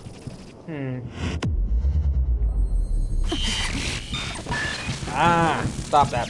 Without warning, an excruciating sharp noise tears through her skull, sending waves of vertigo crashing over her. For several agonizing seconds, she can hear nothing but the distant groans of the officers and bystanders suffering alongside her in a fight just to stay upright. Then the assault on her senses finally subsides. The first thing she registers is a voice coming through her communicator. Something bad's happening. The urgency of the officer's voice sets Liang's nerves on edge, but then her tone shifts. Wait. Maybe it's good. Those things, they stopped moving. They're not attacking anymore. You kidding? Liang and Eldon exchange a puzzled glance before scanning the surroundings. The shifting shadows have indeed stopped moving, and the reason is obvious. Their wary gaze is turned to the target. She's standing calmly in the middle of the street, unfazed by the array of loaded firearms aimed directly at her. I never wanted to get innocent people involved. As I said before, this is between me and Noir. Now, may I see my dear old friend? If you're worried about her safety, the little vigil can tag along. Liang and Eldon exchange a look. It's too dangerous. We've already put Noir at considerable risk, but pushing her right into the hands of a criminal, I don't think so. We can't put a civilian in danger like that. Besides, why would Xing let you go with her? You're walking right into a trap. Trap or not, I'm afraid we don't have much choice. Her voice isn't loud, but in this high-tension setup, it's slow and measured. Cadence feels completely out of place. Poitier pushes Noir's wheelchair forward, placing it squarely in the spotlight. Poitier, what are you doing? I told you to hold position. Noir raises a hand, smiling as she cuts off Eldon's rising fury. Please don't blame Officer Poitier, sir. I forced her to bring me here. How? What? What the hell are you thinking? It's time I put an end to all of this. No need to worry, officer. A reliable vigil will keep me safe, isn't that right? Mm-hmm. Yes, of course. I will ensure Miss Noah's safety, Chief. Leave it to me. Eldon studies Liang's face for a moment before shifting her gaze to Qixing. At last, he relents. Keep the target in check, Liang. Keeping his eyes on the target, he leans in closer to Liang's ears and issues a low warning. James and the others are working on how to break this barrier we're in. Camerahead and that ghost hunter are helping them. Stay calm. We want to resolve this peacefully if possible. Haven't forgotten what you learned in negotiation class, have you? Of course not, sir. I got straight A's. Good to know. Putia places Liang on the other side and rests a firm hand on her shoulder. Guard up, rookie, and straighten your back. I get why you want to wear this outfit, but you can get things done with or without it. Isn't that right, partner? Right, ma'am. I won't fail. Alright, let's see. Before pulling away, Potier gives Liang her usual rough pat on the back, but somehow it causes Liang's stiffness to melt away. Taking a steadying breath, she moves to Noir's side. Let's go, Director. Time for the final scene. Ooh, cool art again. Accompanied by Liang, Noir's wheels into the distorted world before them. It's as if a surreal nightmare is unfolding right before their eyes. Look around you, Noir. Look at what we've done. Qixing gaze wanders over the bleeding lights and flickering shadows around her as she's scrutinizing the cracks and distortions in this twisted realm unleashed by the cursed film reel. But her expression holds no trace of admiration. This is what her film, the very last work of our dearest friend, looks like now. Tainted, twisted, and wicked. All this is proof of our guilt. The blood on our hands. So I feel guilty, yeah. So, what are you going to do about it? Teresa's never coming back. She's dead. Noir doesn't shy away from the words, though a note of sorrow lingers in her tone. She says it with a certain cold detachment. And you, playing hero, punishing those you deem evil.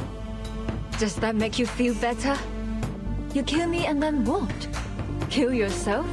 That's how you'll atone for your failures? Forgive my bluntness, but how laughably naive you are. Noir's voice has such an uncharacteristic sharpness to it, but Qixing shows no signs of wavering under their scrutiny. Instead, she smiles. Atone for my failures? You're way off. You're right about one thing, though. She is gone. The person who cared for me more than anyone in the world. Dead. When she gave me a shoulder to lean on, I pushed her away. I left her to die alone and in pain. How could I ever atone for that? How could I ever expect her to forgive me? How selfish of me to even ask for that. Liang furrows her brow in Then suspicion. why can't you let it go? CO7 is the hero who brings the happy ending, no matter what she's faced with. What you are doing now is anything but that. The hero who brings a happy ending, no matter what she's faced with. That's what I said in the behind-the-scenes interview of CO7 too. I'm surprised you even remember that. After a brief pause, she smiles again. But there'll be no happy ending for me. You probably heard that. After she died, I starred in a few movies with other directors, but they all went south. Not because they weren't commercially successful or popular, but because I couldn't shake that feeling of disgust. I'd never felt that playing CO7. The cameras, the boom mics, the spotlights, the sight of them made me want to throw up, scream, do anything to run away from it all. Sister, you need some therapy, not all of this. Eventually, I retired from acting. But that sense of disgust never left me. It haunted me wherever I went, whatever I did. I kept asking myself, why is this happening to me? Why can't I just act? Why? Day and night, I wrestled with these questions. Until one day, I I found the answer. Her gaze burns with intensity, and yet it carries a bone-chilling coldness. It is fixed with firmly upon Noir. It all began with a dire mistake. One that needs to be corrected. There goes the boss music. Silver needles streak through the air as a sudden downpour. Miss Noah, get back! Alright. Let's go. Balanced mode, yeah, I figured. Okay. A film reel that has lost its original appearance. Once seen by former friends as evidence of guilt and by wandering souls as bait. It has coveted, sold, and became the cause of disasters. Yet initially, it was merely an unfinished story. Alright, enemies are that. It's balance mode, so I can just bring whoever I want. Which is pretty cool, I think.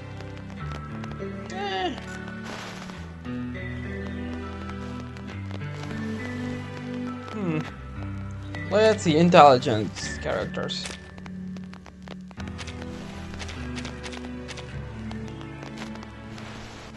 Yeah, but let's bring this, him, and this. Why not? No, I need another one. I could do this. Who knows? X, I have yours. Yeah, I have yours over here. And you can use.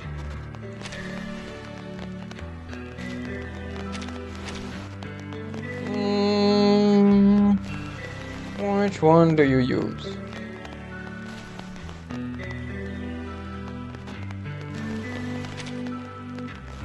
Star, no, intelligence. I use this one. I wasn't wrong about you after all. Ooh. All our countless choices have led up to this moment. But not all of those choices were made willingly. No. Some of us had no choice but to fight over scraps in the dark corners of society. This time, though, it is my choice, my own will. And I'm fortunate to have you playing opposite me. I can see it in your eyes. You're not playing the role of a hero or an officer. You're yourself, and nothing less. What about you? Is playing the role of a murderous villain really what you want? The answer to that is yours to find out, little Vigil. Ready the cannons, mateys! Okay, let's see what's over here. Experience powerful attacks on Dragon Ball Focus, still frame, okay.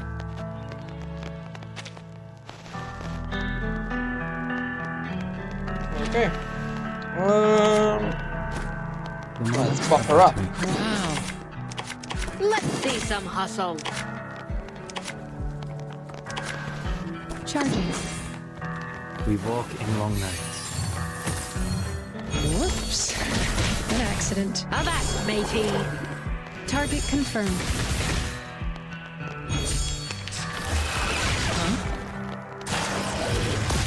She doesn't do much damage, so that's good. Send them to Davy Jones's locker. A word of warning. Don't leave your friends stranded. Their lives are in your hands. Wow. Time to blow off some cannon smoke. Don't worry. Let's have a cup of tea. Whoops. An accident. Whoops. An accident. A swift starboard turn. Is she dead? Oh, she copies them.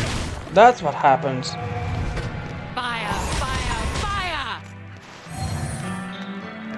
Oh, another addition to my collection. Soon, you'll all be tucked away in my film reel. Oh, I see. That's what happens. Interesting. Wow.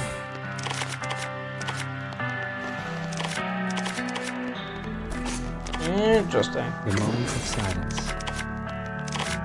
The moment of utterance. Let's see some hustle. Until the torch is lit. Benefit from reading.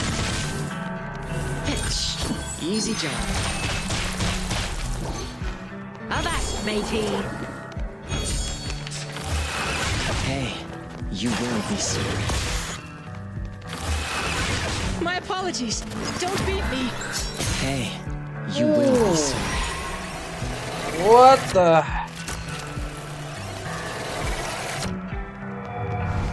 Fire in the hole. What the hell was that?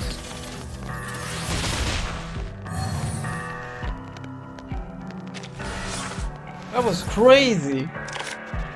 Keep an eye on the bottle and all. Just a reminder. Loading. Time to blow off some cannon smoke. Ready. Anchor down. Ram the prow into that flank. The machines on the ground. Oh, it was bugged. It's kind of funny. Barrage. Send them to Davy Jones's locker.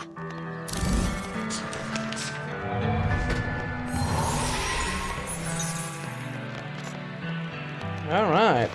Use this one. Charging. This one. Yeah, this one and this one. Blow off some cannon smoke. Ready to change position. Faraday's miracle. Learn from silence. Fire! Fire! Fire!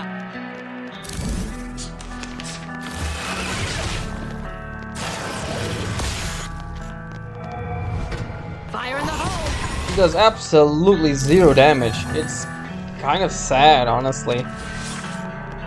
Time for tongues to speak of truth. Wow. Loading.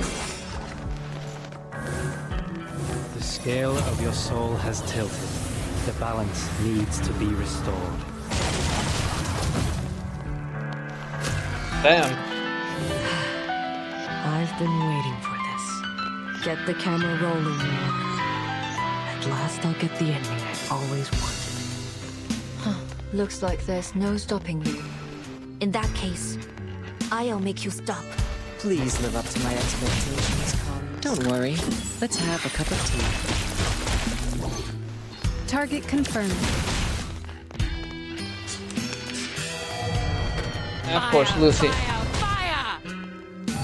Of course, Lucy was the one that was targeted. Oh well. Do this, do this. Her attack, and use this one. Barrage. Benefit from reading. I, robot, child of science.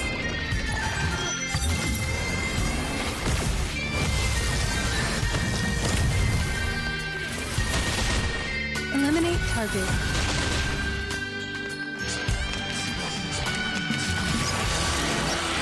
Yep, and she does that again.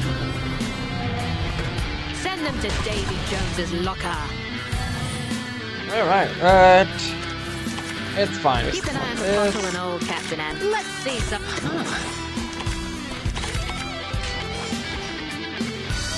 Ready. Anchor down. Ram the prow. Fire in the hole. And she's back, and she does a follow-up attack, which is cool. Pitch. Easy job.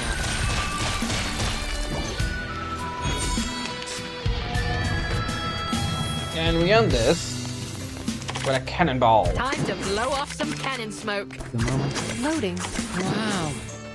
Fire! Fire! Fire! Enough of this, Shishu!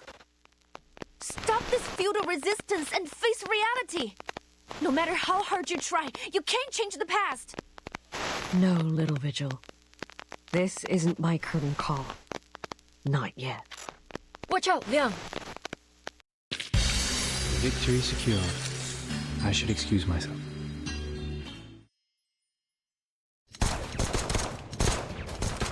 Ammo's running low, sir.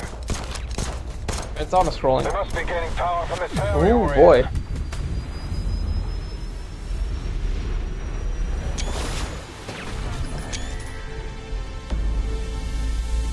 I hate you, Nor. You were born with a silver spoon and exceptional talent.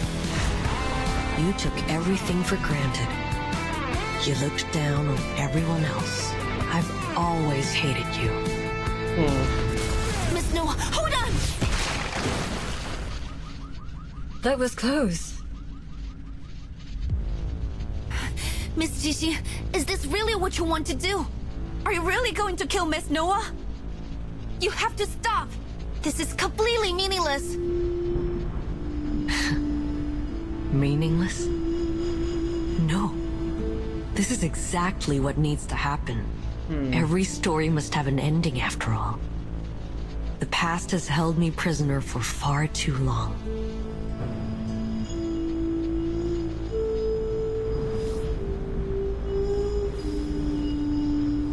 I need an ending, a conclusion, so I can finally leave it behind me. Only then can I reach my perfect grand finale. Oh boy. Qiangliang, impossible.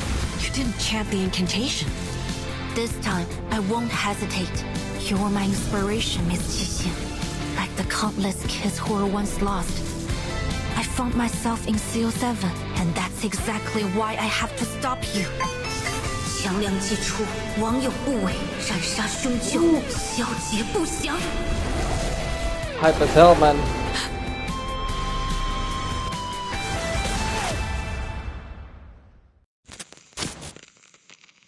That little smile makes it look like she made herself the villain on purpose.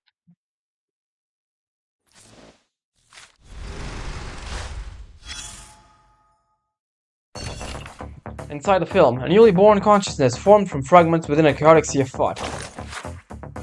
Reel 1, Scene 24, Shot 9, Take 3. Writer, Heejin. Scene description, an old house, contested by sworn sisters, is reduced to a ruin in a fire. Covered in ash, the three lie amidst the rubble, drinking beer brought from a convenience store, and gazing out at the sunrise. I must finish this film. The film must be finished. Only then can I behold. Edit scene. An old woman drops her cane, crying tears of joy. I'm cured. My family won't need to spend money anymore. A classic technique, blending social issues with sentimentality. Edit scene. A man kneeling, crying out, I'll kill that con artist. I'll avenge my mom. A perfect emotional outburst for the film's midpoint. These are all the people. Edit scene. A woman paces in her room after watching the film's teaser. She mutters, this isn't your usual work. The real was absorbed by your hatred. It reeks of malice. I'm not like the others. I believe sinners must be punished. This time, I'll ensure your film is a perfect ending. Purging sin with death? That's perfect. Just right for the finale. Oh man.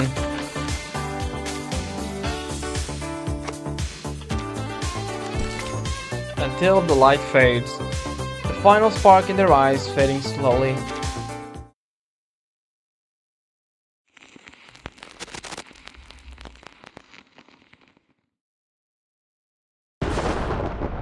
Oh man. A brilliant flash splits the darkening sky in two. When the thunderous roar scatters the shadows, all fear the unease are forgotten in an instant. Every head turns to the place where the lightning struck to see a colossal beast standing in solemn majesty. The crowd falls silent, then a single young voice cries out. Mommy, look! It's Qiangliang!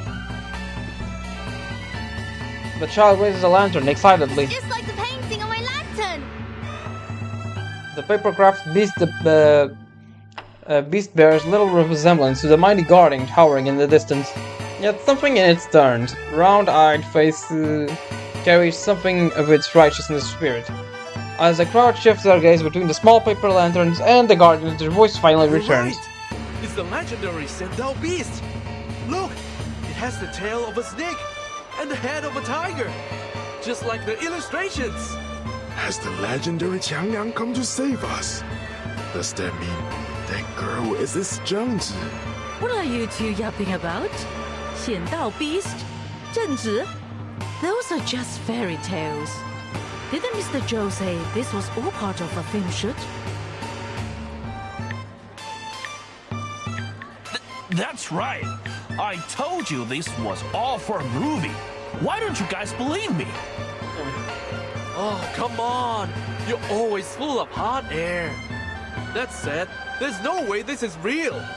It must just be some fancy special effects. So, I'll believe you this once. Wait, so all those things were fake? I almost freaked out when those ghosts came out. Their costumes and makeup were so real looking. Man, am I glad I came to Chinatown. This parade's been insane. I gotta take more photos. The fear that once filled their hearts gradually fades. Those who understand the truth exchange knowing smiles. Wow, that's Changliang, huh? Looks totally awesome. I heard that a descendant of the 12th Zhenzi joined the Visuals Bureau, but this is the first time I've ever seen Changliang in action. Oh, looks like they got that actor lady under control. Now all we need to do is grab that cursed film reel and break the barrier. And the victims will be sane again. It'll be happily ever after for everyone. Before she can finish speaking, her optimistic prediction is ruthlessly overturned. What boy? This again? What's going on? Didn't they finish the job? Yeah, one's done, but the other's not. An anomaly even greater than the last crashes down upon them. Startled cries rise from the crowd. Look! iPhone! Something's wrong with it! Is that a negative or something? Something is very wrong indeed. That was assumed by a mere optical distortion, now starting to seep into tangible reality. It is undeniably interfering with the physical world. Is that archway melting? It kinda looks like a burning piece of film. They look at each other, finding the same alarm in each other's faces. Wait, the barrier was created by that spooky film reel, right? Then, this means is... It's falling apart. We need to get out of here. Get everyone away from the edges of the barrier. The further they are from those twisting buildings, the better. Understood. But what the hell is going on? I thought you had the target locked down. We do, but clearly this isn't over yet. Miss Latham, anything you can do? Yes, sir, but I'll need a few of your men. I can use the containment incantation they taught me at work, but I don't think it'll hold for long. Just do your best. In the meantime, we'll eliminate the problem at the source. Elden's furious gaze is upon Kunshin. All right, Xixing. Xixing. Whatever you're doing with the reel, stop it now, or I'll make you stop it! I'm not doing anything. She stands, her head a few feet away, her body slumped against the wall behind her as she barely manages to stay upright. She forces a crooked grin. It's the film reel. It's reached its limit. From her coat, she pulls out the object responsible for all this chaos. Had Liang not once held the film reel herself, she might not have recognized it at all. The reunion of the three swallows. What's happening to it? Wait, there's something else here. No doubt about it. Evil spirits. An insane number of them. Anand shoves through the crowd, rushing to Xixing's side. With just one glance at the film reel, her face goes pale. Upon hearing Anand's words, Liang's expression darkens. So you think so too? We had a similar encounter at the City Hall not long ago. Mr. Wang must have lost some of his spiritual energy to the film reel, leaving his body open to wandering evil spirits. Since then, I've suspected that. The uneasy speculation lodges in her throat, but Anand's voice does it for her. Of course! I should have realized earlier! What? The ghost hunter lets out a long, frustrated sigh, then furrows her brow in thought, her expression growing increasingly grim. Obviously, evil spirits would be attracted to the film reel. It's like leaving a pot of honey in front of a wasp's nest. A living soul is a wandering spirit's favorite meal. So with the number of souls scattered in the film reel, it's like a total feast. All that evil spiritual energy must have the film reel bursting at the seams. Anand scans her surroundings, alarm in her eyes. The collapse is approaching fast. It's as if reality itself is about to be swallowed whole. Yet, neither Liang nor Anand can see a single wandering or evil spirit. A sudden realization strikes Liang. Her face snaps to Qixing, but upon seeing her, her eyes widen in shock. Miss Qixing, your hand!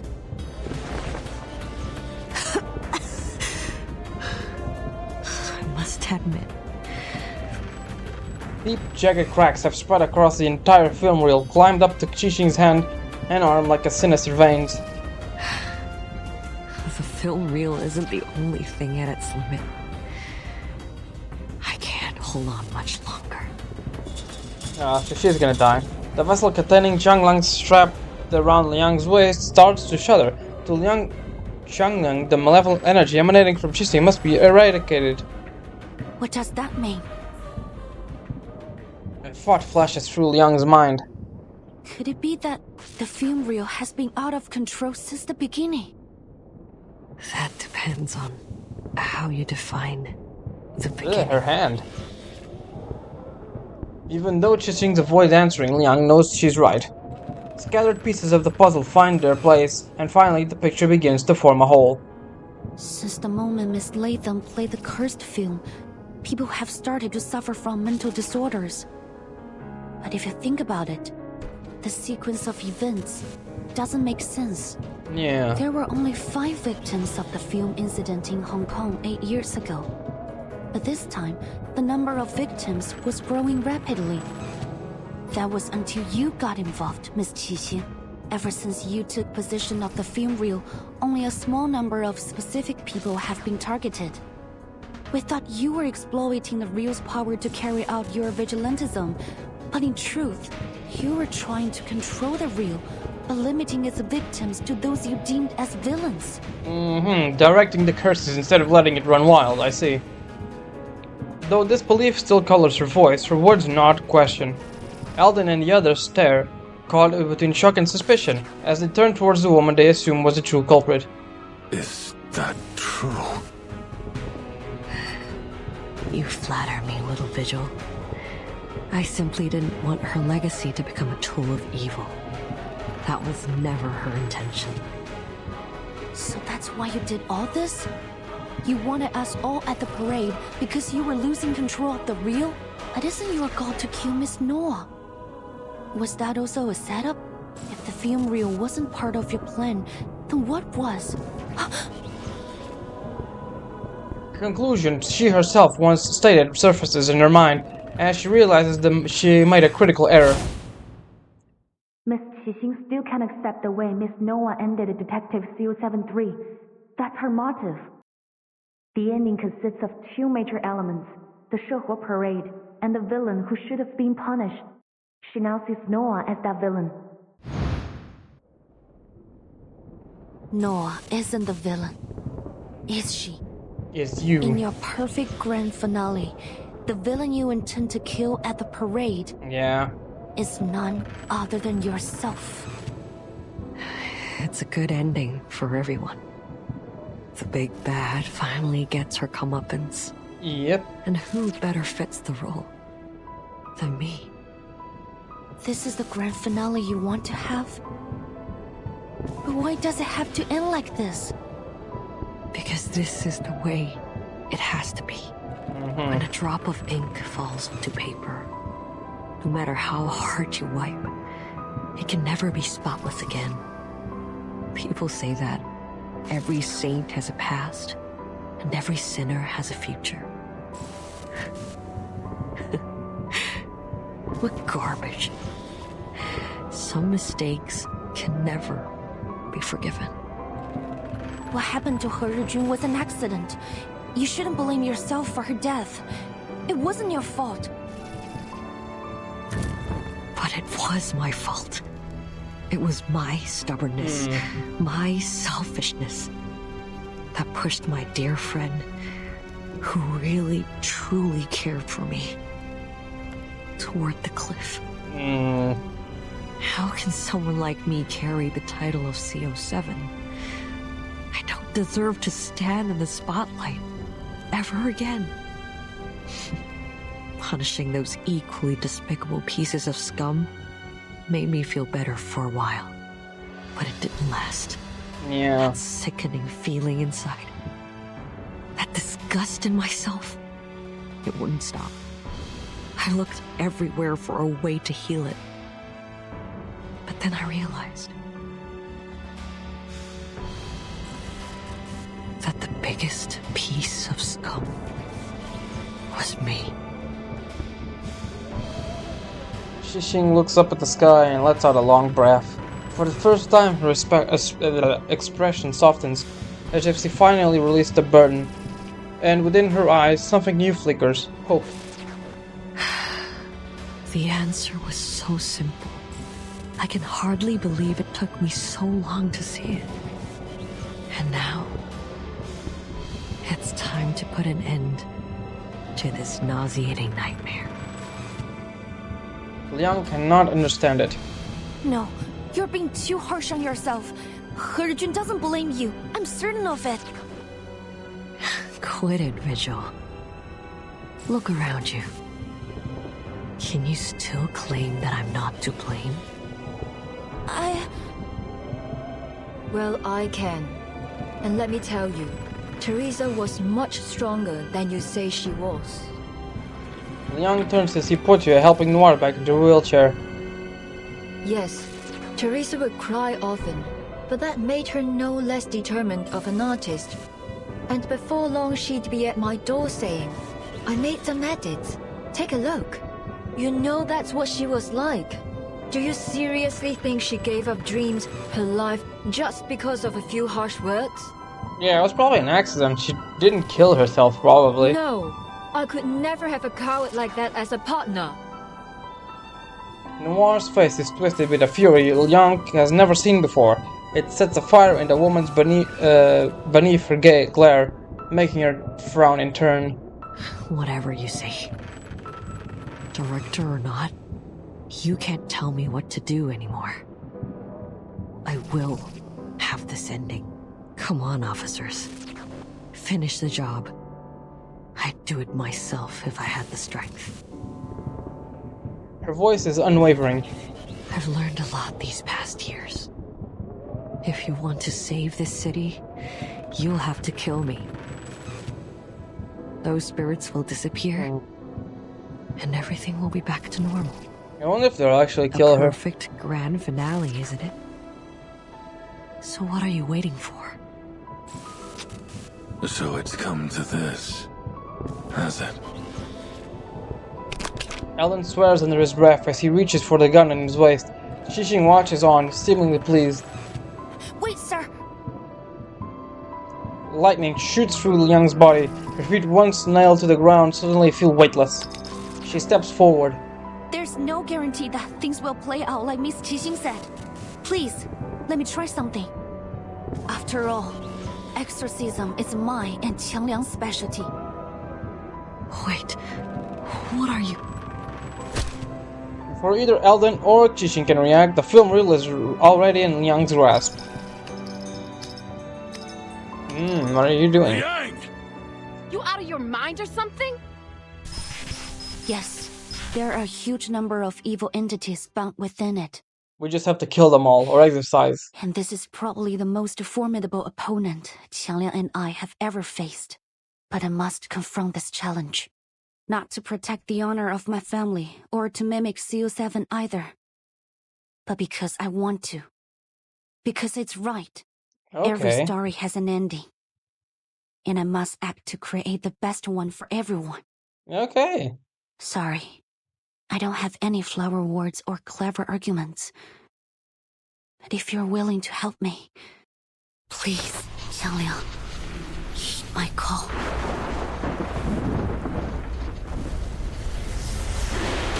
Ooh.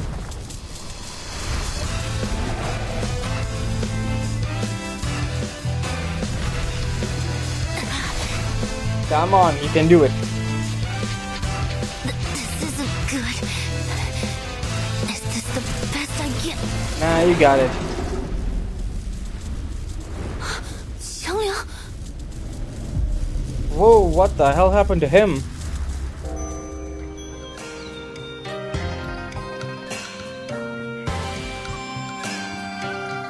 经有大贤芳香使，受天子之托，向12摄提神请愿，得巫物之之礼，降服恶兽，收为己用，更名为显道兽。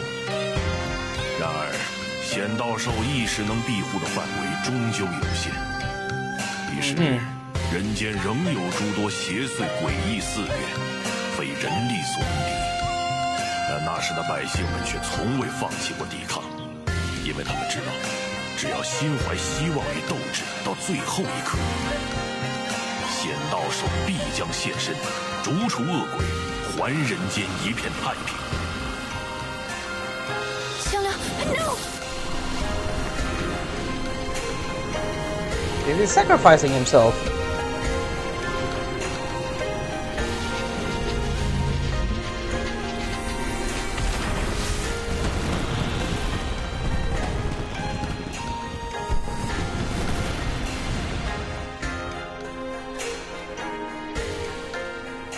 I see.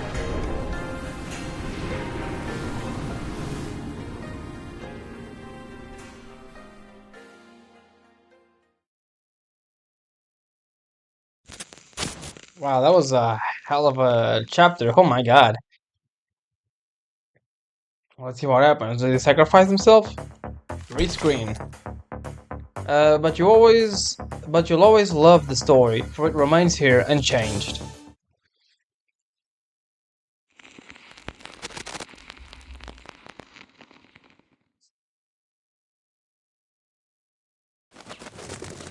The storm clouds gradually disperse and sunlight streams into the ward. In the corner, the television broadcasts a news report. Last night, the Chinatown Shuhu Parade drew hundreds, as tourists and locals gathered for the Eastern spectacle. These photos, shared by an enthusiastic tourist, show the enormous holographic images that were created on site, using arcane skills to present a stunning performance of the Chinese folktale Zhang Liang's exorcism. I see, that's how they're spinning it. The event has been deemed a well-organized success, with many promising to attend again next year. Locals have expressed their thanks.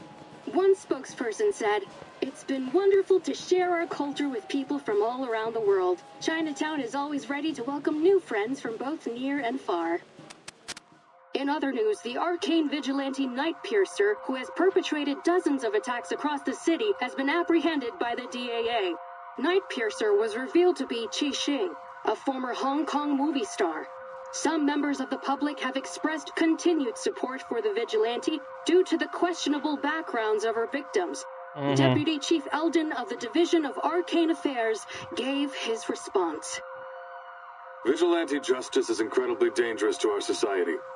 No individual has the right to bypass the law and enact their judgment on others. Taking the law into your own hands will only lead to chaos, violence, and potential harm to innocent people. We urge the citizens of Los Angeles to place their trust in us as we continue to dedicate ourselves to maintaining a safer society for everyone. If you share our passion for justice, we encourage all citizens to direct their assistance and feedback to the Division of Arcane Affairs. The LAPD has just announced a plan to add a number of positions for Arcane Affairs officers in the coming year to address the DAA's staffing shortage. The St. Pavlov Foundation's Vigils Bureau training program is also set to begin in the coming months. To apply, please dial... Oh, they're making an ad for that, really?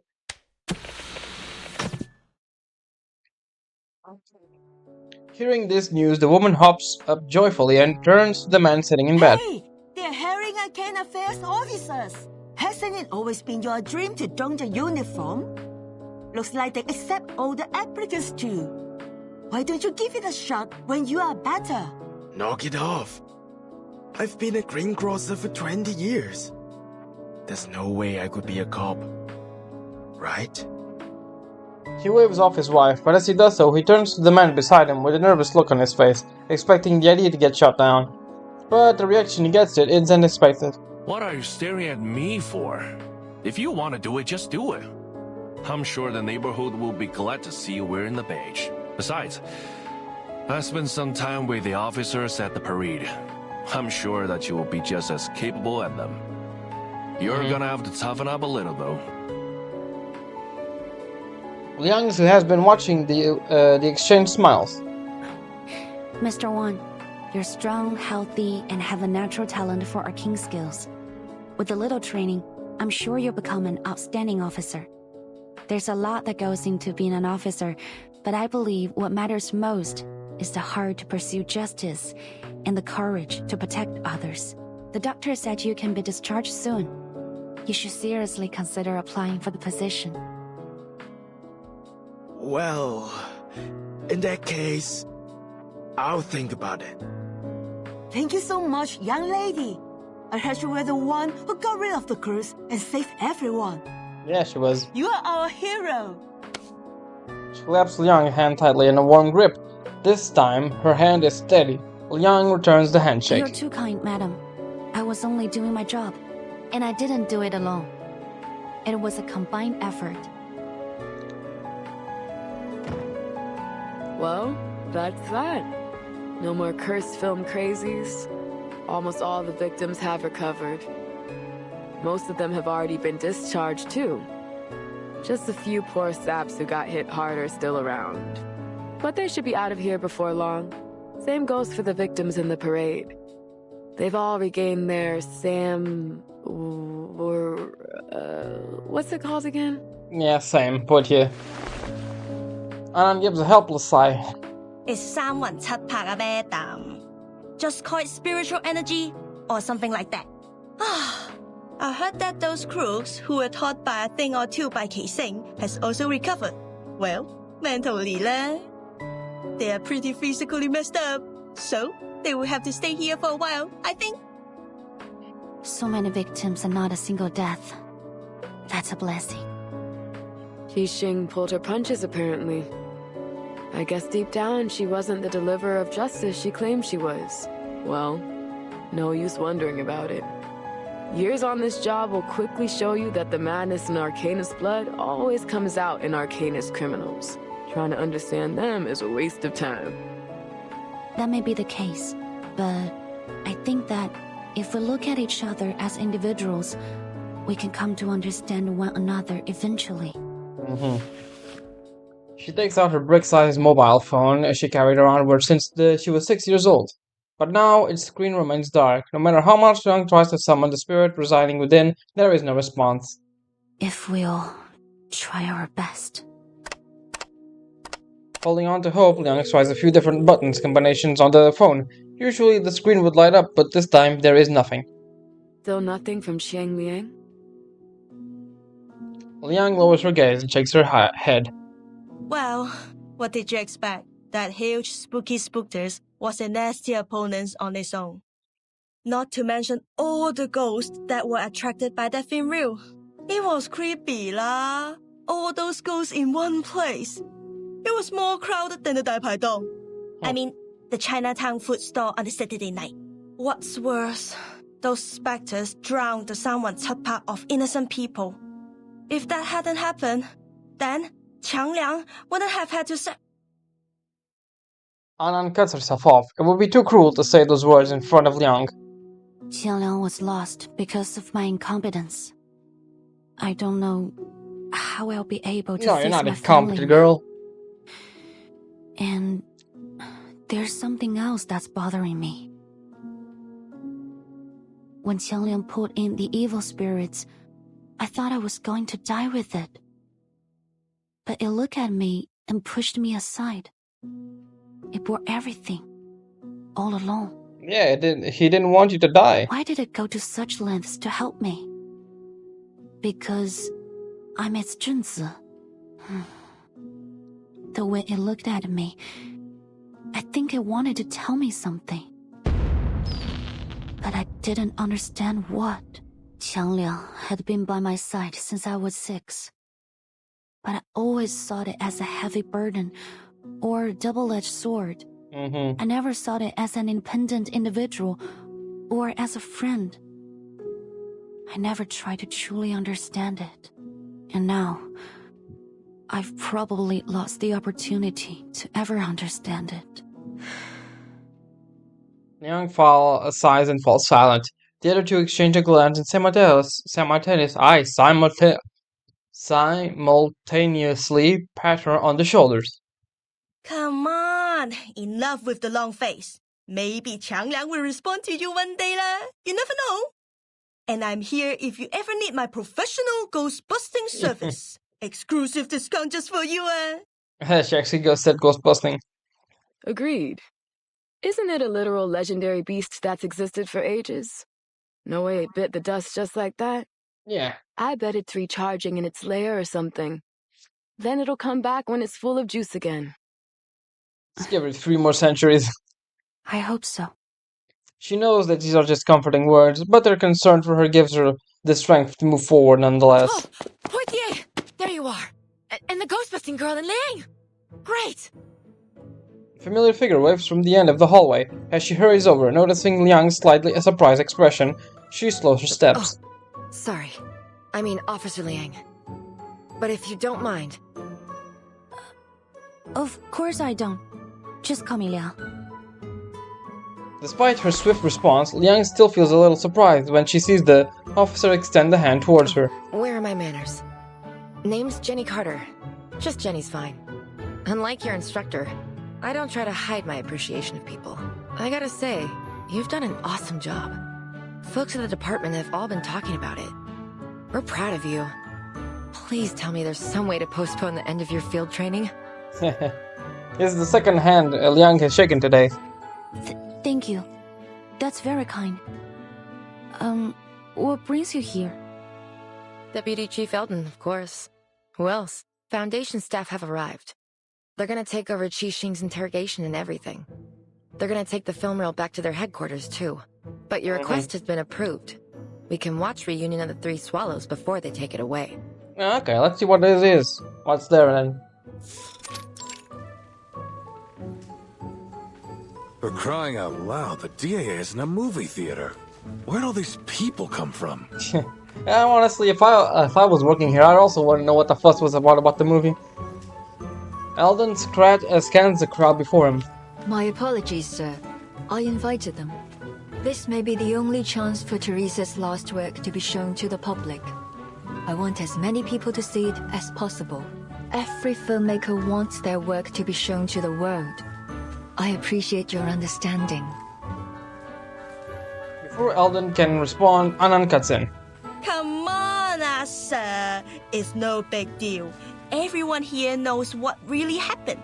We just want to know what the film's about. Yeah. Didn't you see something on TV about assistance and feedback? You'd be going back on your word if you ignored us now. Hey, don't you go talking circles around me again. Even in this harmonious scene, the two men can't help but bicker. Poitier rolls her eyes. Luckily, the two are quickly interrupted by a woman in a Foundation uniform. No need to worry, Deputy Chief Eldon. After thorough examination, we've determined that the film reel no longer possesses the ability to twist reality. That's good. It was our negligence that allowed the film to be taken in the first place. So, as Mr. Zhou said, the people deserve to know the truth. Besides, every viewer is required to sign this confidentiality agreement before entering the screening room. Alright everyone, please hurry. The movie starts in 15 minutes. Oh, I'm pumped! No way I'm missing this! Give me a pen! Anand heads over to the desk, and the DAA officers and Chinatown's private detectives follow suit. Liang and Noir, on the other hand, hang back. They already signed the confidential agreement. After all, they are the ones who drafted it. You have my thanks, Vigil. If it weren't for you, I doubt Ah Sing and I would have had this chance to watch our good friend's swan song. I also have to thank you for helping me stop Ah Sing and for helping me keep my promise. Your promise? Noir pats her hand on her thighs. Yes, I swore on these two legs. In the past, all I cared about was making the best film. I saw everyone, even my actors and writers, as tools to reach that goal. But I was wrong. There's no such thing as a best film, only a better film. And to make a better film, I need a team around me. What matters most is the people who make the film, not the film itself.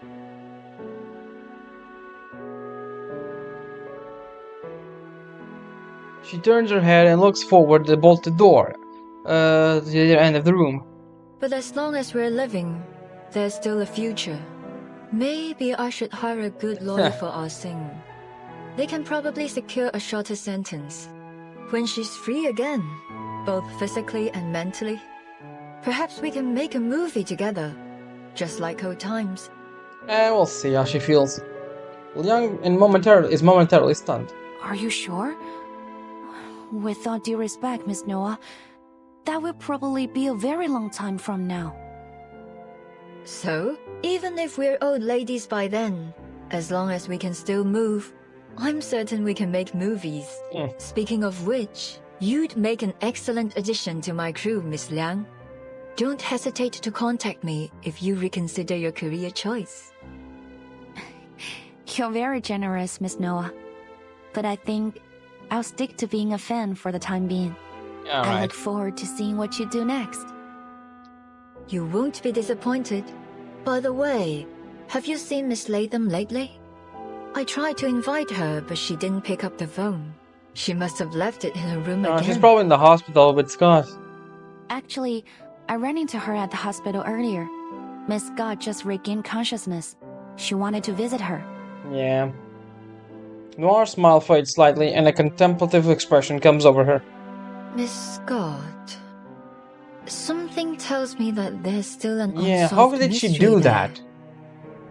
You mean a truth hidden behind all these incidents? Yes, like a chessboard, with the pawns placed on the front line. Somehow, we've managed to fight our way out, escaping our planned doom. But who is the player who placed us there? They are still a mystery, watching us from the shadows. I don't like this feeling. Yeah, who could this have been? Is it Forget-Me-Not? She did show up in the supplementary material. Report to my superiors. If there's anything else going on, I'm sure the vigils will put a stop to it. I suppose we'll have to wait and see. Noir's expression does not ease. It seems the title of Vigils Bureau doesn't bring her much confidence. Before Leon can inquire further, Poitier calls her. Hey, you two! Get your asses in the screening room! We're all waiting for you! On our way! Nothing's more important than a movie that's about to start. Let's go, Vigil. Oh, look at this song. They exchange a smile and enter the makeshift theater together.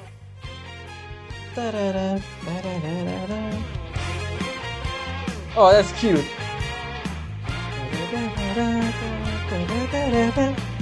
Aria? Poitier, wait, we've all been calling her by her last name, really? Her name is Aria?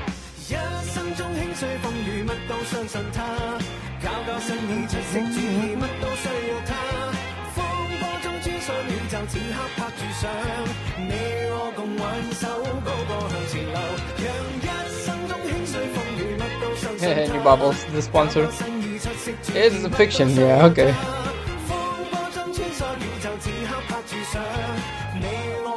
Man, the song's sketchy.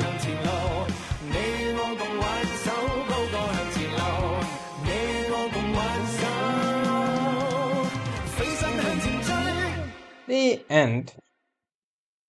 Let's see if it's actually the end or if there's anything post-credit scenes. There is. After the show, exclusive interview with the cast members. That morning, Relay missed the ruins and Sis handed me over a bottle of beer. Suddenly, I understood. I already had the whole world, I just hadn't bothered to look. You're right. If we got out the chaotic, corrupted footage, this would be a great film. That line is so Teresa. A house can be rebuilt, and the gaps between friends can be mended. She always loved life. It's hard to believe, especially after seeing this, that Teresa like this would never have taken her own life. You're right. Miss Vigil, thank you. Your creations being restored to the original form is something I'm truly grateful for, and it's all thanks to you and your team.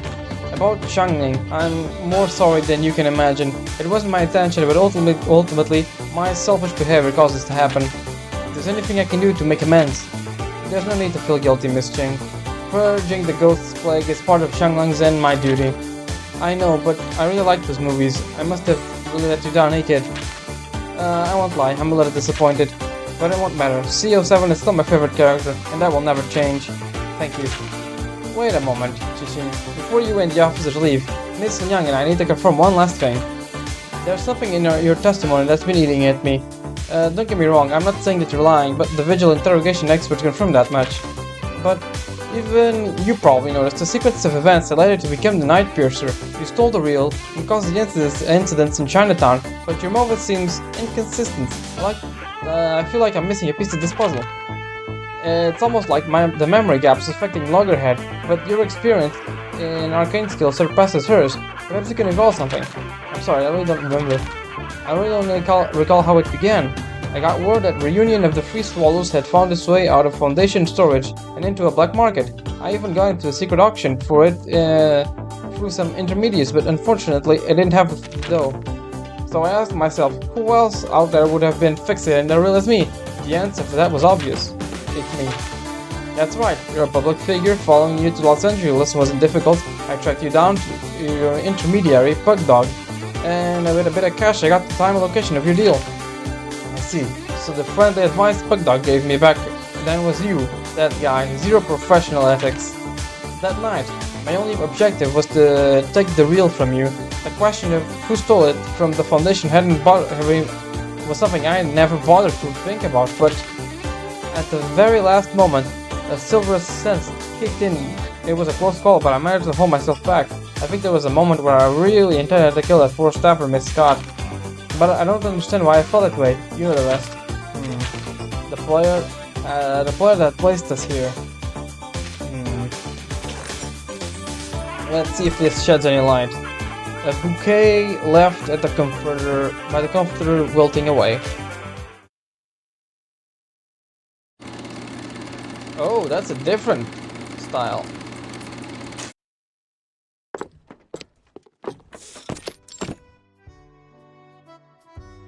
Scott's ward. Scott's ward. Did I take a wrong turn? Oh, excuse me, Doctor. Could you tell me where Constance Scott's ward is? I'm kinda lost. You're in the wrong area. You need to go straight forward this way, take a left at a corner, and a right at the next. Forward, left, then right. Okay, I'll remember it now. Thanks for the help. Sure. Loggerhead makes her way down the hallway, muttering the directions to herself as she goes. But then she stops and turns back in confusion. That's odd. Why do I feel like I talked to that doctor a few days ago? Must just be my bad memory. The lady last time was more friendly. She tilts her head before quickly deciding to let it go. Wait, which way did she say again? Oh, you poor kid.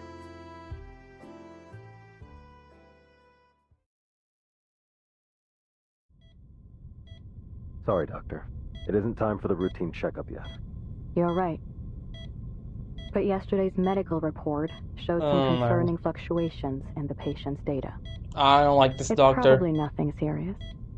But we should conduct a clinical check on the patient, just in case. Please wait a moment. Let me verify this with your superior. Of course, officer. You can never be too cautious, especially when the patient's involved in a sensitive case. Yeah. Thanks for your... Yeah. Yeah, the doctor. The patient inside the ward hears the conversation outside. The door comes to an abrupt halt.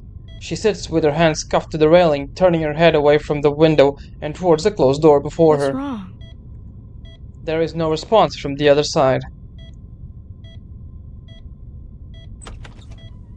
Several seconds later, the doorknob turns. Standing in the doorway is a doctor. She looks vaguely familiar. Good afternoon, Miss Scott. How are you feeling today? Before the door is closed again, Scott catches a glimpse of the Arcane Affairs officer standing straight ahead. There's much glare in her direction. Something is wrong. Scott shoots up straight. Who are you? Someone brought you these flowers. Flowers? Only then did she notice that the doctor is holding a glass vase filled with pure white flowers, fresh and delicate. No. Something's not right. I heard what you said to the officer. How are you supposed to do a medical check with a flower? Yep. Scott vaguely hears her own voice being swallowed, but somehow she doesn't care. All her attention is locked on the vase. Not the flowers, but the vase itself. At first glance, it looks like any other glass item, but now that it's under the sunlight, it's shimmering like crystals, reflecting dreamlike colors around the ward. Is this crystal? A barrier blocking off her memories suddenly bursts. It's you, madam. You said you wouldn't contact me unless something bad happened. Is there something wrong with the object you bought? No, it is perfect. You have been of superb help. Is this... what's her name? Eternity. It was my honor to serve you, madam. And I must say, you have incredible foresight. The visuals caught me, but they couldn't get any useful information because I can't remember any. But you still seem to be in a rather precarious situation. Yes, but you needn't worry. I can handle this myself. That is good to hear. The other end of the communication incantation falls silent. If not for the lights still refracting from the vase, she might have thought the other party already hung up. By the way, I met Matilda not long ago. She was worried about you. Have you not contacted her? It's Matilda's mom! Oh, that's an interesting... why is Matilda's mom stealing things from the Foundation? That is not necessary. Were she more perceptive, she would have already discovered me herself. She will find me when she's ready. The voice on the other side shows little interest in the topic. Scott smirks to herself, but struggles to find another excuse to prolong the conversation. But her moment has already passed. The colors twist and her consciousness begins to spiral. What was I doing again? I am contacting you to express my gratitude. Merci beaucoup, Miss Scott. And please believe me, you are far more gifted than you think. The woman's voice rings out from a particularly distorted and colorful spot in the room. It is elegant, dignified, and strangely familiar. Who are you? The voice does not answer. However, those black dogs have a keener sense of smell than I thought. I am afraid our relationship has come to an end. Miss Scott. Huh? Wait.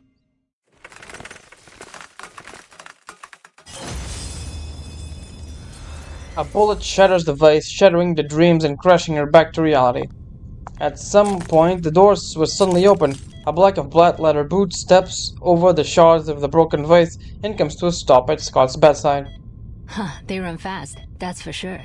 Looks like this fish is bigger than we thought. Who are you? Black Ibis. What the hell's an Ibis? Hold on.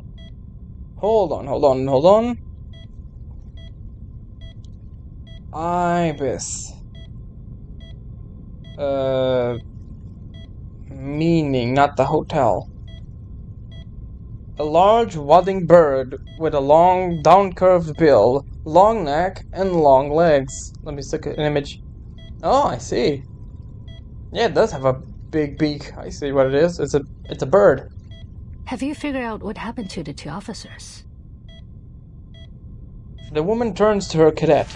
A man, also dressed in the same black uniform, is dragging the unconscious body of the doctor who visited earlier, besides that of the DAA officer who had been keeping guard They're outside. under some kind of hypnosis. Caster's no amateur either. Arcane fluctuations are impossible to trace. Not bad. Not bad at all. She crouches down and picking up a shard of glass. As she examines it, her mouth curls into a smile. This is really bad. We already knew Scott was the culprit, but you just had to use her as bait to reel in the fish hiding in the darkness. Now all we have is Scott with no memories of what happened, and a stone-cold trail. Truly genius. And I still don't get why you're keeping all this from Liang. She's your cadet, and right here in the city. We should have had her join the investigation. I can't wait to see her face when she finds out what's been going on. And I'm not defending you this time either. Faced with her cadet's accusations, the woman feigns ignorance. Defending me? There's nothing to defend.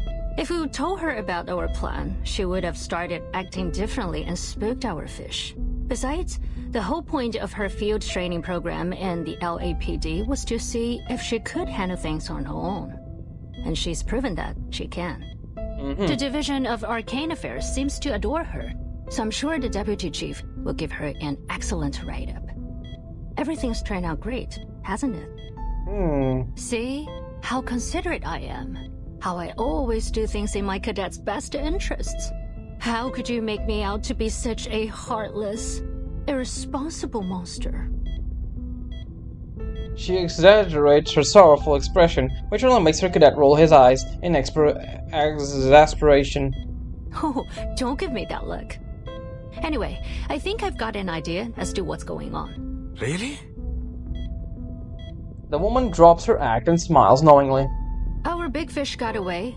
Yes, but just confirming that a fish this big exists has already made this worth our time. Now, back to the stolen arcane items. There are 5 in total, including the cursed film reel and the wind-up toy that the timekeeper shattered. That's 2 out of 5, meaning 3 still remain. Tell me, Bob, does our fish need all 5 arcane items? It's Alan, not Bob. How many times do I have to tell you? And to answer your question, no. I don't think so. The wind-up toy has already been destroyed, and the film reel's been recovered by a fellow cadet. These items did cause a few problems, but I don't see any common thread between the incidents they caused. Correct, Brian. Those 2 items were probably just decoys to divert our attention.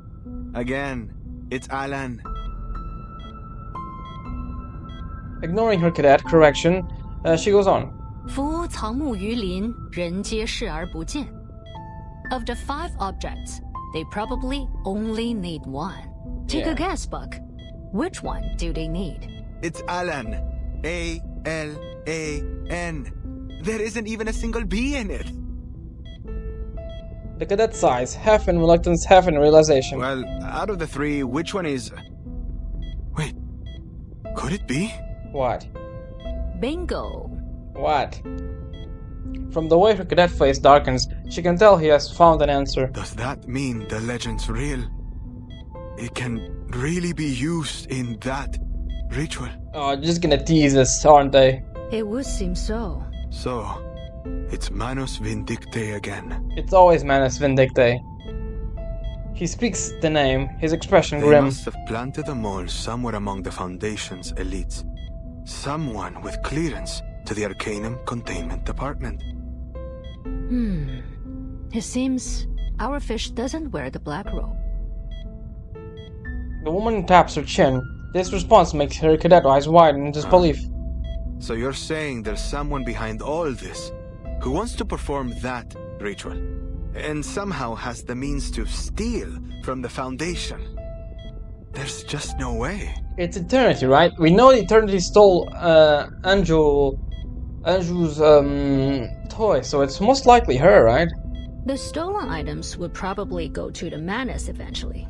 But I have a hunch that our wily fish isn't totally on their side. Manus Vindicte obviously considered the succubus a valuable asset before she got away, right? So if our fish was a die-hard loyalist, they would have delivered the wind-up toy to their master straightway, rather than letting it be passed around all over the place. While our fish is in collusion with Manus Vindicte, they are swimming in murky waters. They may be pursuing their own agenda. She curls her lips with a smile and flicks the shard of glass from between her fingers. Things are starting to get interesting, aren't they? Like I said earlier, not bad at all. With that, the 2 figures in black vanish out the door. The end. Yep. Oh man, that was... This last one was very interesting, lore drops. Okay, it was definitely fun, I will say. In terms of all the other events that we had, consider it like a solid 8. Yeah. If I consider Let's see, what is the best event, I think? Most likely... Oh man, it's really hard to think of an event that I think it's a 10 out of 10. Jeez, I'm having really... It's probably or either Haunted Highway or... Ryashiki. One of those two is a 10, or maybe those two are 10s. A 9 is probably... what could be a 9?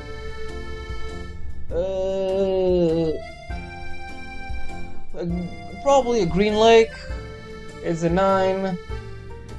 Or the Indian one, I forget the name. Hold on, they have them here. Yeah. Journey to Mopunk can be an 8 or a 9, and this one too. Revival can be an 8. Yeah, it's the same level as Revival, but better than Notes, definitely. In terms of Anniversary, it was a lot better than Notes on Shuari. Notes on Shuari was good. I liked the premise, but it had some pacing issues, I think. But yeah, it was very good. I liked it a lot. Yeah, I don't think I'm gonna write a review in the description like I usually do. Since this is a continuous thing, I'm just gonna talk a little bit at the end after each main chapter. I'm just gonna say what I think of what they are compared to the previous ones, in terms of if it was an event or a main story. And I think I'm gonna do the her character story on Monday. I have time there. I'm a bit busy with exams at this time of this area, so I don't have much time. But yeah, it was a very good event. I liked it a lot.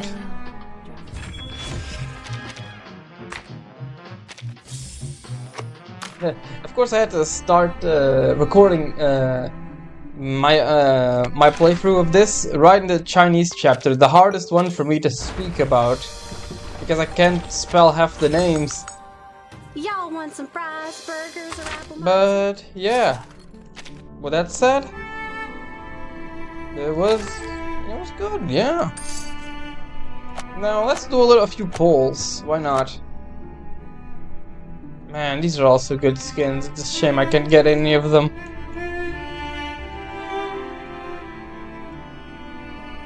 A real shame. I don't have money for that.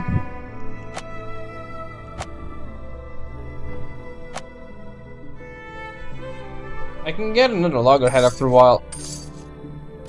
Let's put 3 poles, why not? I never use this anyways. Oh, Furton. Talk about clumsy parenting. Nothing. Yep. Hey, it's Sputnik. Hi, I'm Sputnik 1. Nothing. It's my It's pleasure Mesmer. to meet you, my fellow. And the last one. It's absolutely nothing. Have you heard that It's La story? Source. Okay, and that's about it. I hope you enjoyed this little event. Tell me if you have any suggestions. In terms of content, I still haven't done most anecdotes. I'm gonna be honest. I didn't have much patience for most of them, so I can do them if you want me to read through this. And yeah, hope you enjoyed, and I'll see you next time in Reverse 1999. Ciao.